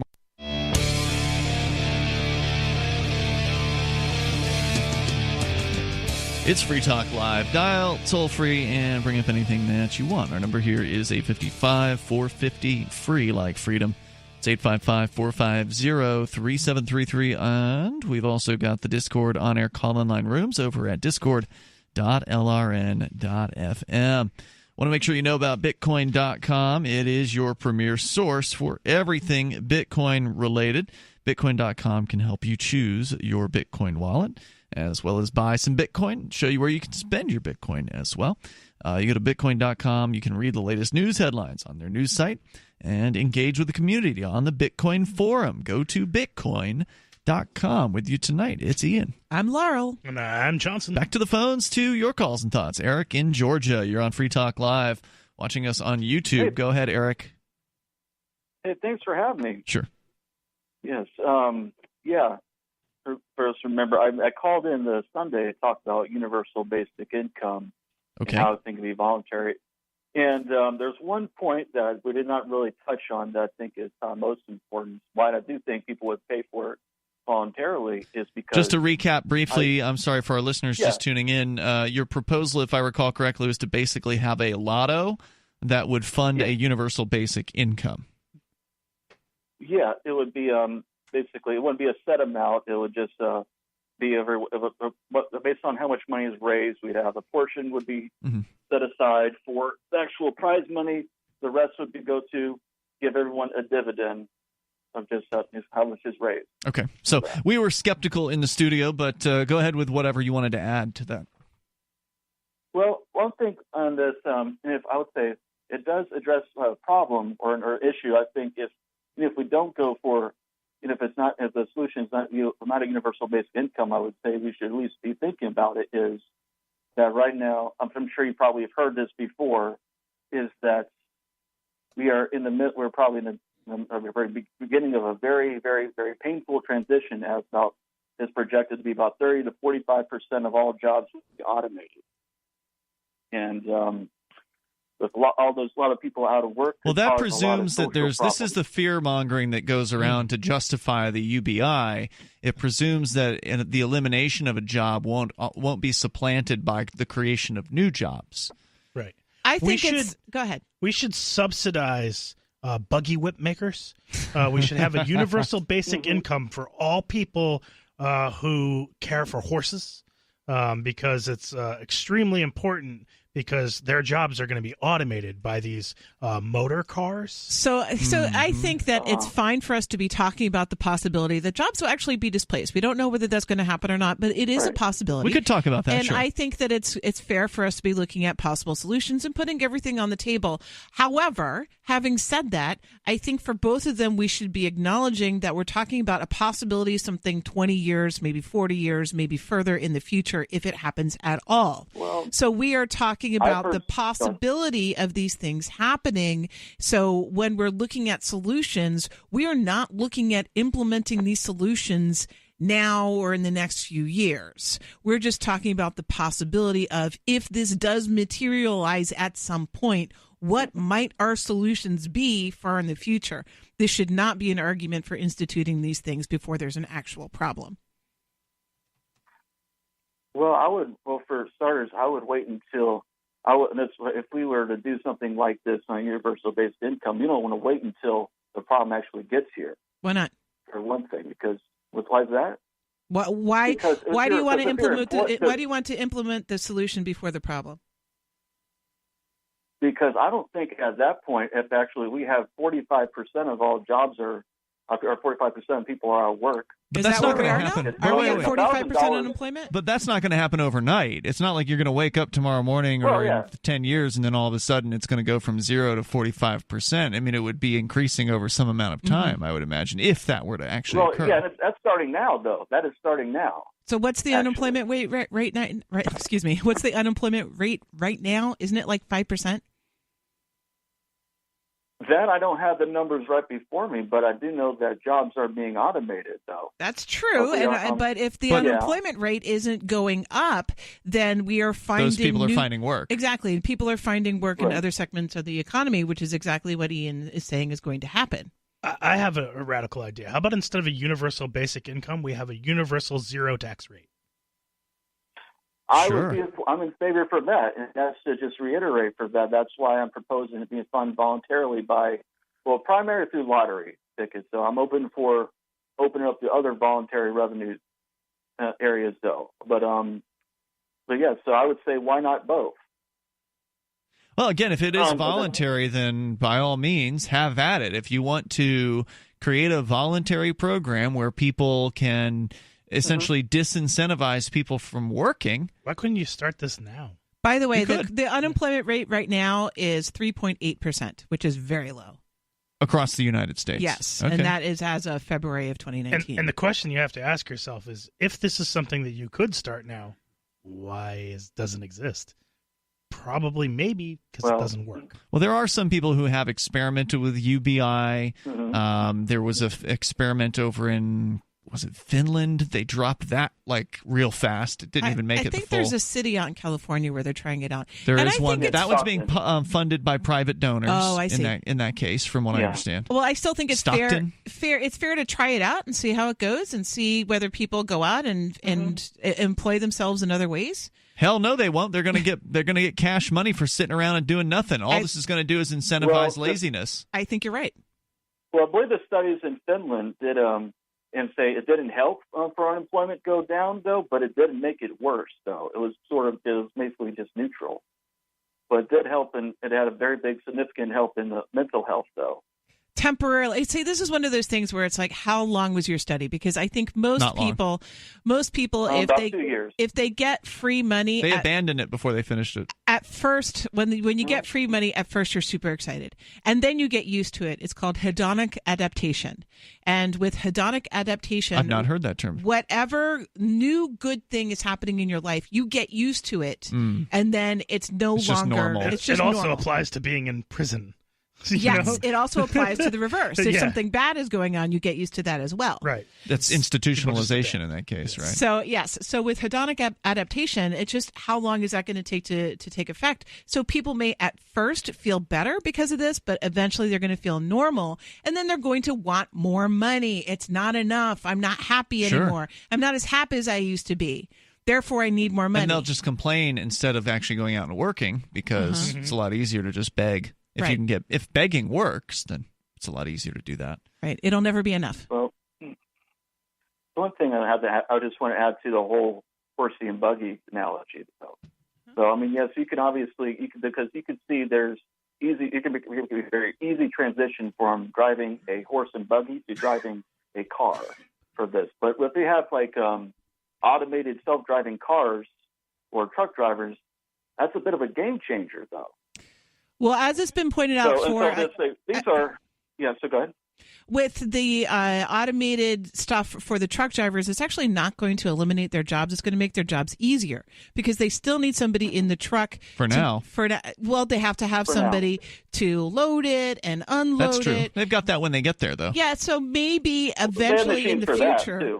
Well, maybe eventually in the future it would be fully automated, but we're nowhere near that. We're nowhere near But all you can of see this it coming. I mean, it's definitely something they're working towards. Uber and Lyft, for instance, would love to eliminate their human drivers so they can have completely automated cars picking people up and dropping them off. It lowers the cost of the ride because you don't have to pay a driver. So then all you have as your overhead is gasoline and maintenance on the vehicle.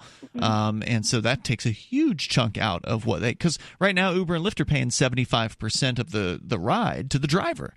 So basically they could cut their costs by more than half by getting rid of drivers. So, I mean, definitely I understand why people are afraid. You know, change is inevitable. It's this ever looming presence in all of our lives, and you know, to some extent it's uncomfortable, right? Because it gets us out of our comfort zones. If you know change is coming, you better do something about it, otherwise you're going to get left behind. But wherever I go in the city, everywhere I see work that needs to be done. Just along your street right here, you need a sidewalk. And there's all kinds of things.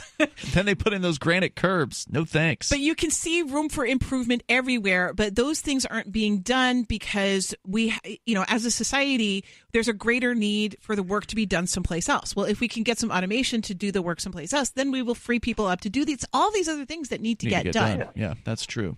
Hey, Eric, thanks for the call tonight. I appreciate hearing from you, and good luck with putting together your lottery. Have you heard of the learn to code meme? Yes. Yeah. Okay, so this is a very interesting meme that has been evolving and probably will continue evolving. But essentially the idea is that, if these truckers are losing their jobs, and this is not where I'm going to end this, but since we can continue. The suggestion is that they learn to code. Uh-huh. And that meme has evolved dramatically from there. And to basically program their replacements, essentially. Sure. All right, more coming up here if we want to continue. This is Free Talk Live. Hour 3 is next. You love Bitcoin. It's the future, right? Well, no, not if everyone stops using it. I mean, think about it. How many places in your town take Bitcoin? One? None? Let's be real. If this Bitcoin thing is ever going to happen, it's going to need your help. The good news is, the guys at AnyPay have your back. We built a website called helpmetakebitcoin.com, and it's a place you can send any business, and they'll be set up to take Bitcoin in 5 minutes. helpmetakebitcoin.com.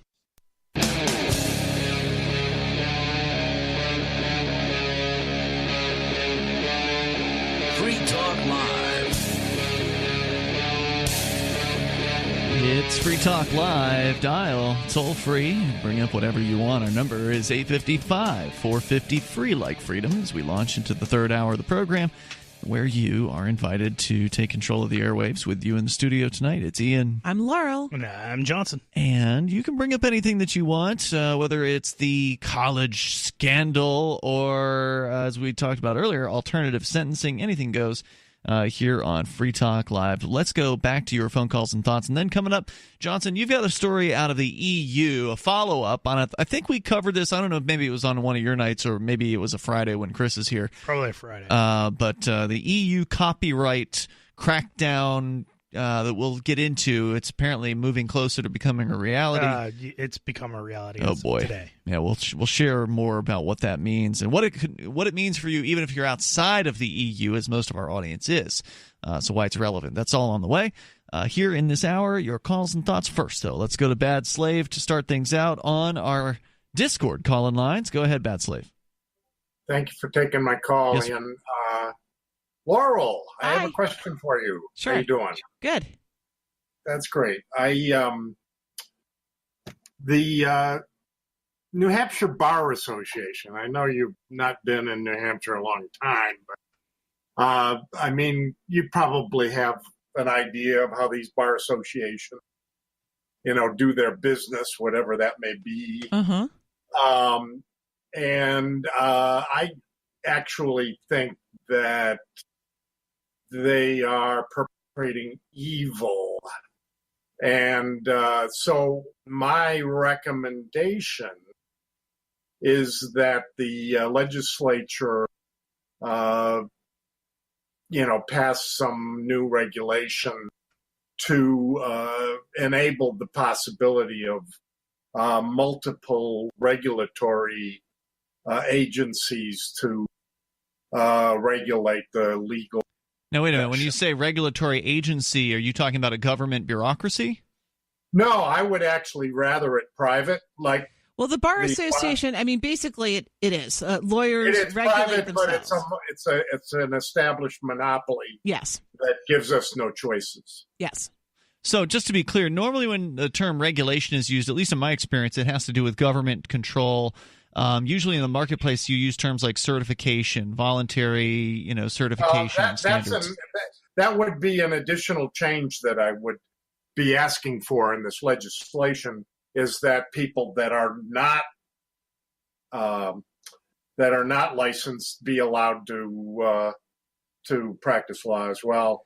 I would like to see that. And I know, Laurel, you talked earlier tonight about attorneys, you having some spats with some of the people in the attorney world about your advocation that there should be more transparency within the law. That attorneys should be a convenience to help you do it as opposed to a necessity. And they don't like that.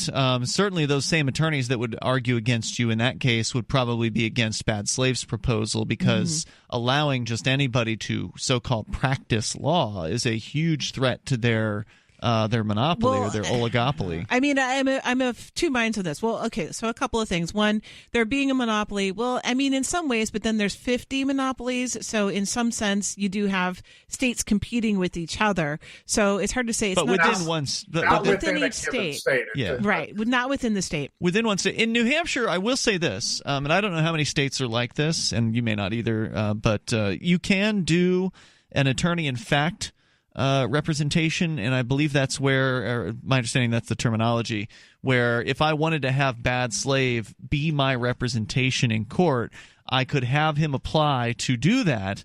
Now, he does have to be of good character, I believe is the requirement in New Hampshire. So because you've got a felony on your rap sheet, they may just reject you out of hand because of that. But without any kind of excuse, without a criminal record or something they could point to, they by default should allow any layman to represent another person. So it can be done, but there are provisions that limit the number of times per year that an individual can do this. Well, yeah, the whole attorney-in-fact thing is basically having somebody act on your behalf, usually because you can't get there yourself. So let's say you're out of the country and there's something where you're supposed to appear in person, you can get somebody to go instead of you, and that's what an attorney-in-fact is. I don't doubt that it can be used in that way, but around here... It was actually used. It was actually used in the case of a divorce between one of the Supreme Court, New Hampshire Supreme Court justices and his wife. The wife was represented by an attorney-in-fact. Right. Here we've had it used in criminal cases. Where the individual doesn't want to hire an attorney, and they have a friend who, is certainly not the level of an attorney as far as their experience, but I think someone who's willing to help and who wants to handle the representation, and they've been allowed to. Judges have approved laymen being attorneys. In fact, what I think you want to see happen, I don't want it to Bad be up Slave. to the judge.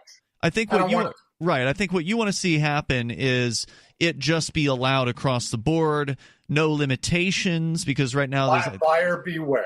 Yeah. Well, but I have seen people practicing law without a license who don't know what they're doing and present themselves as knowing what they're doing. Well, and buyer really beware, up as the he case. said. I mean, if the other thing is that the Bar Association will not really allow you to operate out of a common law arrangement. Yeah, at well, all. what I'm describing, these people who are practicing law without a license. It's illegal, and they could go to prison. But the fact of the matter is that the prosecutors very rarely go. We call them notarios.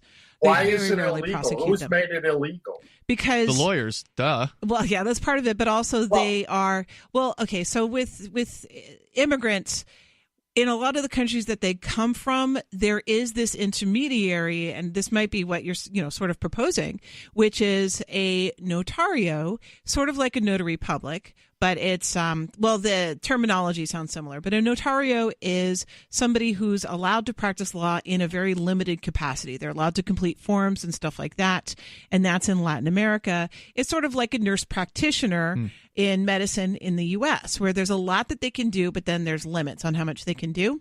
But they can, like a nurse practitioner can prescribe medications, et cetera. So a notario. Okay, so wait, let me just finish this. I'm almost done. Is that these people are playing on this misunderstanding that immigrants have that a notary public is not a notario. It's not the same thing. A notary public is only authorized to verify somebody's signature. So they are taking advantage of people's presumption that they know more about the law than they do. So there are actually people that have studied the law on their own and know it as well and operate, in a pro se or a sui juris arrangement all the time and are successful and then people also who use common law style of Right. There is actually what you're describing. There is something like that. Again, in immigration, it's called an accredited representative. And that is somebody who has studied immigration law only, not other parts of law, isn't licensed to practice law in general, but gets accredited to do immigration only. And they can represent people in court. But going back to, you said it was illegal to practice law without a license. I'm saying take the license away. We don't need it. All that is a restriction of trade. Open up the market to anybody that wants to offer those services. And I agree with you. And thank you for the call tonight. Mm-hmm.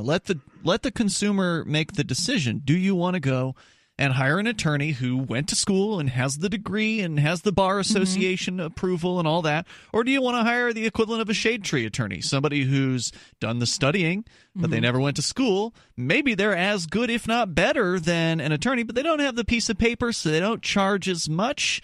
I think that would be a good thing because it would drive rates down. Back in the day, all you had to do was pass the exam. That's why the bar exam existed. You didn't have to go to law school. You didn't have to go to college. You just passed the bar exam. The toll-free number here is 855-450-FREE. That's 855-450-3733. And that proposal that Bad Slave is making would mean there could be an alternative bar that just allows you to pass the exam, and then that's it. They don't require you to go to school. So there could be different levels of qualification here, and, of course, then there would be different pricing for people to choose. There's more coming up here as well. You can join us on Free Talk Live. Copyright coming up.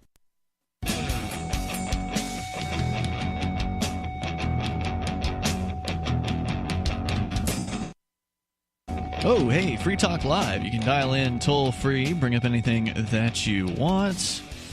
Our number is 855-450-FREE, like freedom. And we've got the Discord on-air call-in line rooms over at discord.lrn.fm. Here tonight, it's Ian. I'm Laurel. And I'm Johnson. Also, thanks to Troy, who is a Free Talk Live Silver amplifier, meaning Troy has contributed $5 per month to the show for some amount of time. And so we are thanking all of our amplifiers who have opted in to being thanked, because by default, when you amp Free Talk Live, you are anonymous.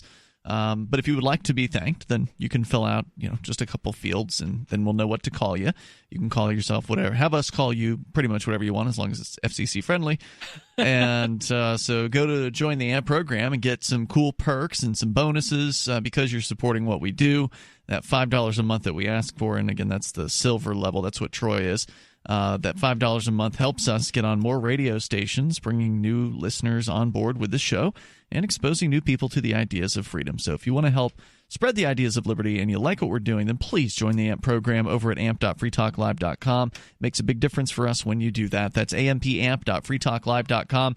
It's going to be some real bad news coming up here, Johnson, that you're going to share out of the EU, but it's not just for the EU. It's going to affect... It could affect. Possibly well beyond that. We'll get into it.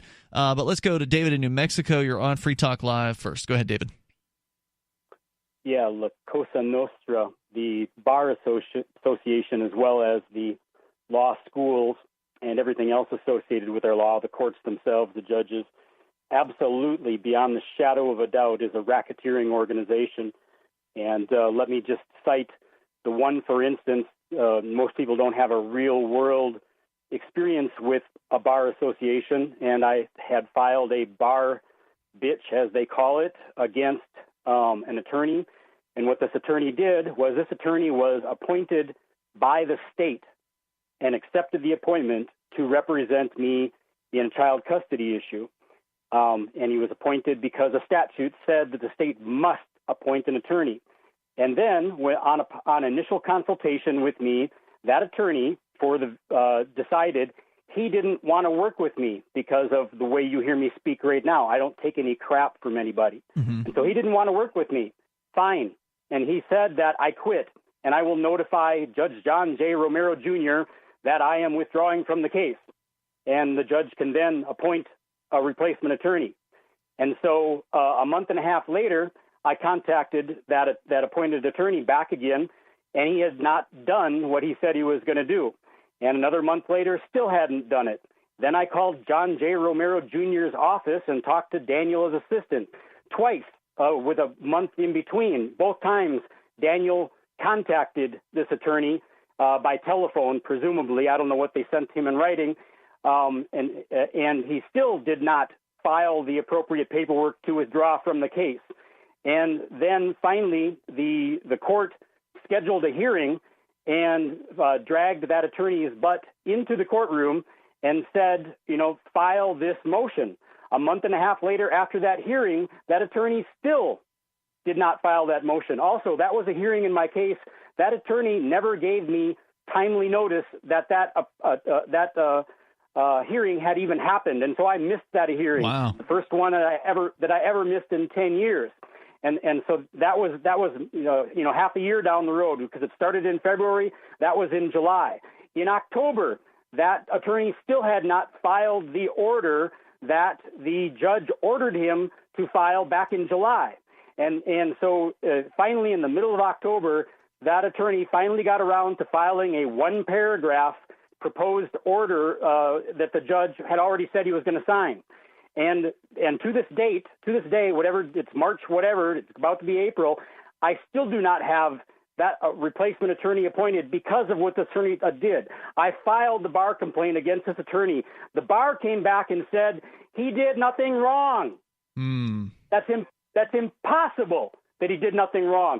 The bar associations, with the evidence I just laid out, are absolutely racketeering. So you're saying they're protecting this. You're saying the Bar Association is covering for this guy. Yes, I just laid out the facts, and all of them I can back up with court-admissible evidence. And if anybody hearing those facts that I can back up with that court-admissible evidence says that that's entirely ridiculous in the context of a child custody case where the earth has gone completely around the sun, another time in the lives of minor children who have not seen their father in 11 and a half years.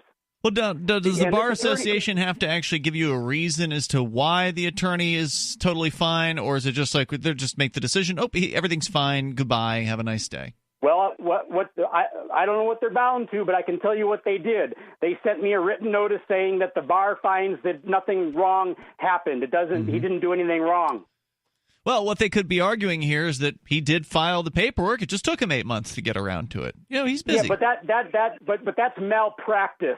It doesn't take. I am not an attorney. I can file that motion and I can do everything that if I was, you're talking about attorneys that are not formally attorneys. If I did that, I could do that for somebody, and I could have that whole process completed in 24 hours if necessary. I can certainly do it in under a week. I'll just FYI, a malpractice suit is different from a bar complaint. So a bar complaint, you would have to. I know that. What I said. Okay, well, our listeners may not know. Don't try and help him. Our listeners may not know that, David. So can you continue your explanation, Laurel? A bar complaint, you have to allege that the person has made a professional violation of the rules of professional responsibility, whereas in a malpractice claim, you are showing that there was something that caused some harm to your case. So an attorney can actually do something unethical without it hurting your case, or it can hurt your case. Whereas malpractice, you're going after monetary damages. So you don't get any monetary damages with a bar complaint. Thanks for the call tonight, David. I don't think he was looking for monetary damage, just looking for some sort of acknowledgement that he was right. Right. And they were wrong. Well, the reason that I brought it up is because he was saying what the attorney did and that he'd done this bar complaint, and then he said, well, that's malpractice. So I was pointing out to the audience that it's not the same thing. Gotcha. So I can understand why he's frustrated. I mean, if you have an attorney who's dragging their feet on something for half a year, that can be pretty annoying. Especially if they're dragging their feet on resigning, which they told you they were going to do. Right. So that's frustrating. I'm sure. I mean, I would think that maybe instead of if efforts had been spent rather than on harassing the attorney, finding a new attorney, and getting the judge just appoint a new attorney, that probably could have been avoided to a certain extent. Would be my guess. I don't know. I mean, I'm not sure about how the procedure works. Can a judge just go ahead? I imagine he can because they have total control over their courtrooms. But can a judge just waive an attorney off of a case who has not put in their resignation and then put a different attorney on the case? At the request of the client. Probably, but I'm not sure. I'm not sure. I mean, I'm sure if the judge just contacted the attorney's office and said, "Did you resign?" Yeah. Okay. You might have to have it in writing. It has to come in writing. Yeah. But I mean, I'm guessing that if there was like a paper sent over, it wouldn't be Yeah. Oh, let's make this simple. Signature. Okay, bye. Toll-free number tonight is 855-450-FREE. Well, so this thing in the EU, what is it called? Article 13? That's correct, yeah. This is something I think we've discussed previously, maybe toward the end of 2018 on Free Talk Live, the proposal to basically make it very hard to upload video, as I recall, if I'm recalling the correct and audio proposal in the EU. But it's really any kind of content. Actually. Yeah, we'll get into it. What's going on? Because it's apparently is moving ahead. It's been passed. Johnson's got the latest on it, and that's coming up on Free Talk Live. Our number here is 855-450-FREE if you want to join us. We'd like to invite you to visit freekeen.com. Freekeen.com features audio, video, and blogs chronicling the transition to a voluntary society. Freekeen.com also has comments and discussion forums so you can be heard. Freekeen.com.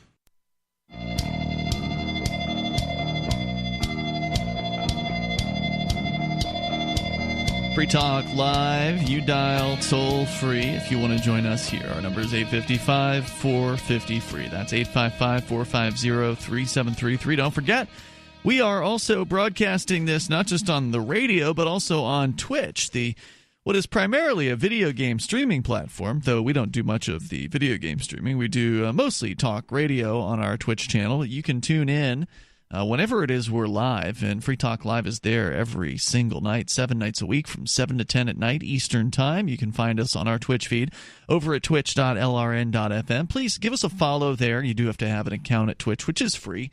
It's easy to create an account and then follow our channel. And if you really want to go above and beyond and do a little bit of activism, leave the channel open on your browser. If you've got a computer at your house or your business or your office that is on 24 hours a day, just leave it up. That way, when you're there we will be if we're live. And it's not just us that's on the channel, also the Call to Freedom, which is an afternoon show on LRN.FM. And there's some other shows like Questioning Authority on Saturday night. So there's other content there that you'll be able to see as well. This afternoon, Call to Freedom took the day off, so I put Jazzy Girl, the studio dog, here on cam for a couple hours. You get to watch her sleep. Not the most popular video, but some people like it. Anyway, go to twitch.lrn.fm. You can follow our channel there, and thank you for doing that, because the more people that watch us on Twitch, the larger our presence will be on that platform, and the more new people will find us. So it's why I say it's activism, because every single viewer helps push up the total number of viewers, and the higher the number of viewers, the higher we'll be ranked on the talk shows category on Twitch, which means more people finding us. And more people I can dump onto Johnson's stream like I did this weekend, because they have this thing called rating on hosting and rating on Twitch, where we were, I think it was Saturday night, I think is what it was. So Vincent was finishing up his show at about midnight Eastern time, and we had a good amount of viewers for a late Saturday night. We had like I'm curious if you did the raid correctly. So I found out, because I just did a raid completely incorrectly recently, because I'm kind of new to it. And so if you just use the raid feature on Twitch, that's not really how you're supposed to raid. Oh. So the idea is that before you end your stream, right, you open up the other streamer, the streamer who you're going to raid, right, and use them as a source in your video client, like OBS or whatever, and then you have them, so you're then you send the raiders, and the raiders go in, and you're still watching, and you chat, because your chat gets transferred over, right? But then you still record for a little bit, so people could still watch while you, as the streamer, who is, obviously who those people are there so for. therefore the end of your video would then be you communicating with the raid, so that it makes continuity and it makes sense for the raid. I've recently, done where I'm like have my stream, my stream ending graphics. So then you hear the audio of, the other streamer, and the chat, you see the chat of the other streamer, and you hear the content, but it's like there was no video. So, it's a learning curve to this whole Twitch thing. But so the idea behind the raid is you take the existing number of viewers you have when you're about ready to finish up your It's a very brilliant broadcast. idea by Twitch. Yeah, and then you basically say, oh, here's my friend Johnson who's on his channel. He's playing some zombie survival horror game. I've got 20 viewers right now. They might want to watch something else. Sure. So rather than just ending, you basically send this command, and it just shoots everybody. A lot of the viewers stuck around until the end of my stream, which wasn't too much longer, but it was at least an hour or so. Yeah, so it sends the viewers to this other person that you've sent them to, and some will stay, some will go. They're not all going to want to watch a zombie game or whatever. So. And literally, viewers can get passed around, especially, if you have a bot in your channel and you have duly designated it as a bot, can travel across many, many channels and through time and space as it gets passed from channel to channel to channel. Like it's very interesting. Yeah, it's pretty cool. Twitch.lrn.fm. Follow us there. Thank you for that. Let's go to JD in Tennessee, listening to WGOW FM in Chattanooga. Go ahead, JD. Hey, how you doing, buddy? Hey, what's on your mind? Enjoy your show. Thanks. Well, just a comment on that last caller. He made a pretty angry call, but I thought I might point something out. Yeah. One, he said court-appointed attorney. That means he's not paying for it. Mm-hmm. That means the taxpayer is hooked for it, That's on the right. hook for it. Okay? So get what you pay for. Now, having said that, every one of those court-appointed attorneys are doctors of jurisprudence, have passed the bar in their state, and they're probably quite a bit smarter on the law than he is. He might ought to take their advice, which is why probably the attorney dropped him. Just saying. Well, he's probably not the best client to have in the world, would be my guess. Yeah. I mean, look at how he reacted when Laurel offered him a helpful suggestion. Right, it he was shouted just at her. Immediate, loud arrogance. It's like, that's the type of person who thinks that they know everything and doesn't necessarily want or need help, right? So don't give it to them. Yeah. If someone wants to act with that little gratitude or appreciation in life, of course you're not going to get a lot of help, and you're not going to get ahead. Not quickly. You want to see your children get a job, hire an attorney, So, it just kind of irritated me. I just thought I'd say something about JD, thanks for sharing that, man. I definitely appreciate your call tonight as we continue here. Johnson, let's jump into this story briefly, and then we'll continue with some calls, because I definitely want to get into this thing about the EU. Sure. So where's it from? Where's jump this in. story from? This is a random website. I don't remember. It's just a hot take, I guess. It's here. probably all over the place. Capx.co. It is all over the place, but I like this one. All right. So it goes here to say the article by Matthew Lesh says the European Parliament's approval of the copyright directive today is the end of the internet as we know it. Oh, now, my. There's a lot of drama around this, but I think that it's probably Is that an exaggeration? It's probably not very overblown. All It's right. probably pretty accurate. This new regulation creates substantial new controls on what we can share online, which threaten freedom of expression, undermine creativity, and cement the dominance of technology giants. The copyright directive will create two internets. The first, a heavily censored version for European users, including filters to prevent you from uploading content, and the second, a free internet where creativity is encouraged for everyone else. I think he's delusional on that second free internet. I think what we're going to get is multiple different filtered internets at various levels of filtering. But I digress. The directive represents everything that's wrong with the EU's policymaking process. It was written at a substantial distance from Europeans, heavily influenced by lobbyists and national compromises. There is a serious lack of accountability. The opposition to the directive was substantial, but it didn't seem to matter. Over 200 intellectual property academics have warned that the directive serves narrow sectional interests. Even substantial parts of the European music industry have raised concerns about the scheme.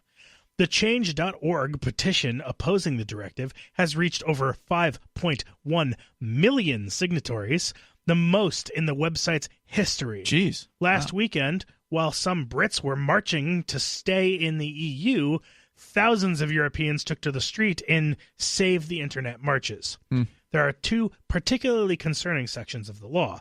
Article 11 prevents news aggregators, such as search engines and social media companies, from linking and providing snippets of news articles without paying a link tax. This is clearly absurd. Wow. There is no... To who? To the government? The journalists. No, to the journalists. That's going to make it harder for people to find out what's going on in the world, because that's how I get my news. I'm not going to go to the newspapers. Yeah. Forget it. Yeah. I'll just watch YouTube. So that makes the news less accessible. They are killing themselves, and they don't even. They're like, you have to pay us. Well, Google, the main way people are going to get to these sites is just going to go and turn off the spigot that they're directing traffic to, and say, hey, guess what? We didn't have to do this. we don't need you. Yeah, they didn't have to put you on Google News results. And they did that because you were offering news for people to read. If now you want to charge, then you're going to be out of those results. And they'll just start up their own news organization for Europeans. Why wouldn't they? Go to us. Here we go. Here's your news. And Google can hire thousands of journalists if they wanted. Or they'll pay, or they'll say, they'll offer free results to the companies that aren't charging. So basically what you're saying is independent. Part of this, and there's more, there's this other article we're going to get to, but the newspapers essentially wanted to force people to pay just to even link to them. This is just the first bad part of this. There's more coming up here. It's Free Talk Live.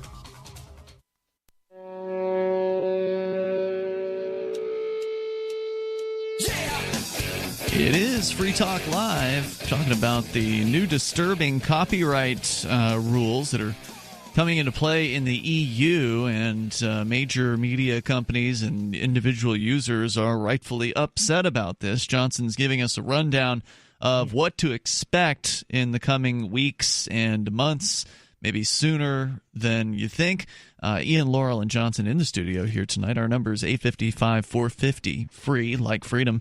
That's 855-450-3733. Also, the Discord on-air call-in lines are open and available to you at discord.lrn.fm. All right, so there is this copyright law, I guess, that has gone into place. There are a couple of articles that you're focusing on here in an article, Johnson. Article 11 is what you were just telling us about. Let me recap real quick. So Article 11 prevents news aggregators such as search engines and social media companies from linking and providing snippets of news articles without paying a link tax. This is clearly absurd. There is no reason why websites should have to pay for what is, in fact, doing news organizations a favor by linking people to their content. Not only that, but you're also talking about a fundamental change to the basic function of the World Wide Web. Right. I mean, the web exists to link. That's the point of the web, is you go to a website and then you link to other websites from that site that are related or whatever. That's kind of the whole web experience. And, a lot of the videos that I make, I will refer to some news articles and I'll have a link in my description so that people can go and read the whole article. You would be violating this. If I'm going to be having to pay, what I'm going to do is just say what the information is without citing it. I won't plagiarize. Uncited sources. Exactly. I'll have uncited sources. I'm not going to plagiarize, but I will be saying what I now know. Right. In a way that isn't plagiarism, and then I won't give a citation, so people aren't going to go to their sites. They just have to take your word for it, and so you can't check anybody's claims. Exactly. Or just have a disclaimer at the top of your article that says, if you are in the EU, stop reading this immediately. That's all you need to do, and then it's their responsibility if they're reading it. You don't have to worry about it. Well, this is one of the problems is people outside of the EU are going to still be affected by these things because some sites are just going to put in an overarching policy that just affects everybody. Depends on how they implement this. Well, this guy goes on here to say, it is the responsibility of news organizations to monetize their own content through advertisements or paywalls, not to attempt to siphon revenues from more successful technology companies. In practice, this will concentrate power in the hands of large news sites who are most likely to reach deals to license with the right to link to each other and other sites.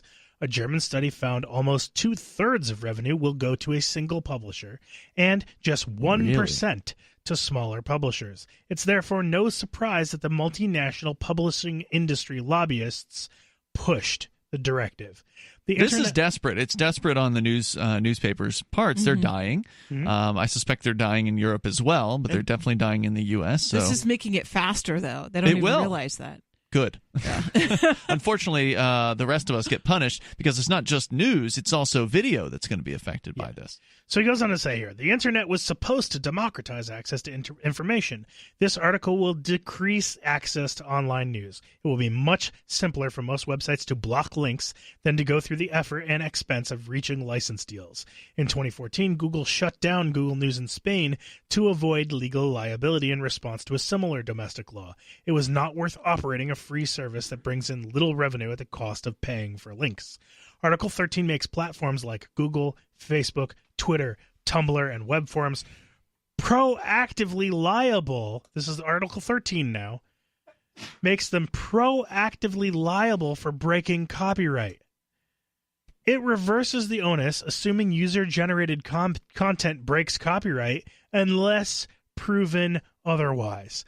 This undermines the essential internet principle that platforms should not be legally responsible for the content produced by their users. So just to be clear, the way that it works now is like on YouTube. If you upload a thing and there's a copyrighted thing, video in that video, they have a way of detecting it.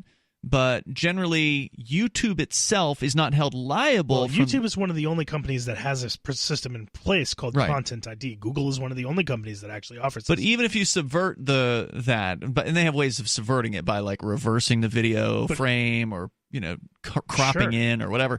If you upload a copyrighted video to YouTube and you manage to bypass their existing filters, YouTube, prior to this rule change in the EU, would not be held liable for your actions. You were the user who uploaded that video. They just had a platform. What I find interesting is that whenever you, and I don't know if copyright works the same way in the EU as it does in the United States, but if you make a comment on the website, you are the author of that comment. You hold the copyright over that comment. Therefore, if you were to go and make a comment on any one of these MPs' websites and then talk about how the fact that your comment, you want to revoke that comment, then you could potentially make a copyright claim on that content and just keep doing that over and over and over again on these MPs' websites if they have a comment section anywhere on their website, because don't worry, they'll be exempted. They'll be in violation of that copyright It's law. probably a carve out for them. Oh, They're yeah. probably fine. Well, probably not yet, though. So they'll might get as to well that. abuse it as much as possible. But what you're saying here is this Article 13 has reversed the liability, meaning that it, prior to this thing passing, and it has passed and is being implemented, YouTube was not liable for your actions. You were. Now they're saying if YouTube lets something through on accident or whatever that's copyrighted, they can be held liable for it. Is that right? Yep. Okay.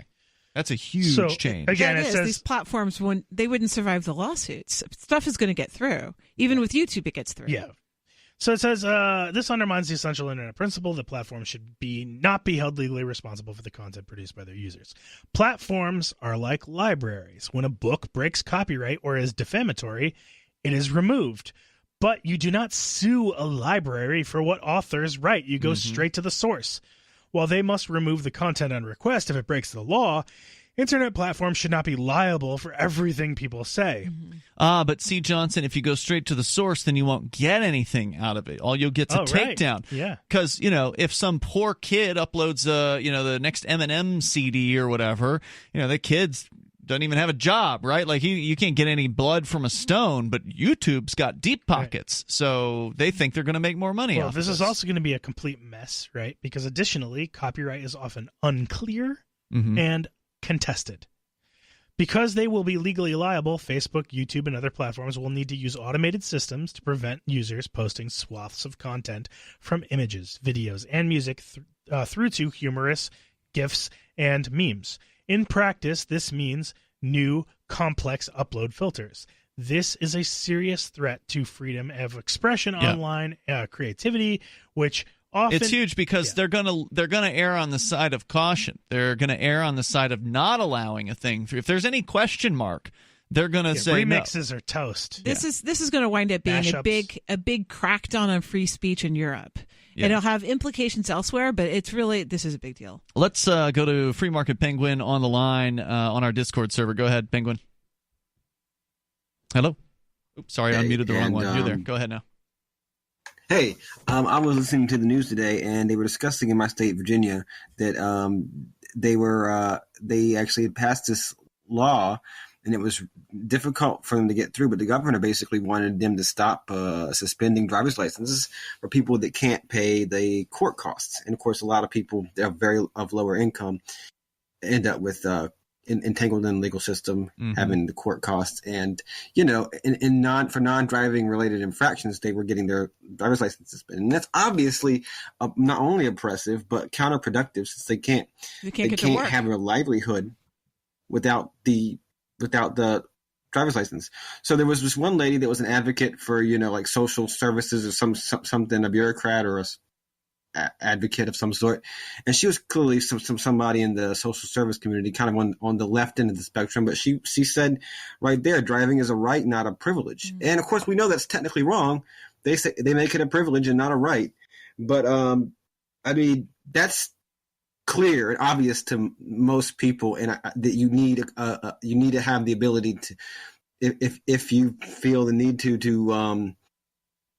be able to drive and travel throughout the country. And it's one of those positions that's not. It's a moral position. It's one of those positions that's not a left-right issue. And it was good to kind of hear that someone saying that publicly that has a position of influence. Free Market Penguin, thanks for the call tonight. Quote here from Twitch, Johnson, regarding Article 13 in the EU. They warned their users in a letter published in December that they could, quote, be forced to impose filters and monitoring measures on all works uploaded by residents of the EU, which would require streamers to, quote, provide copyright ownership information, clearances, or take other steps to prove that you comply with thorny and complicated copyright laws. Get ready to start filling out forms before you start your streams. The company warned that all streamers will, quote, very likely have to contend with the false positives associated with such measures, and it would also limit what content we could make available for viewers in the EU. And in other words, even if you're streaming in the U.S., you could lose European viewers thanks to Article 13. As this develops, we'll bring you more over time. Meanwhile, you can join us online at freetalklive.com. There are basically two types of advertising, direct response and branding. Radio's great for direct response with its low cost to listener ratio, but audio can't be beat for branding, which is a longer-term endeavor. You want to be the first thing that someone thinks of when they think about your product or service. If you have a local business that you want kept top of mind in your community, call the station. If you need national reach, Free Talk Live's got around 200 radio stations, millions of monthly listening sessions, can suit all budgets, and if we don't think we're right for you, we'll tell you. Email me, mark@freetalklive.com.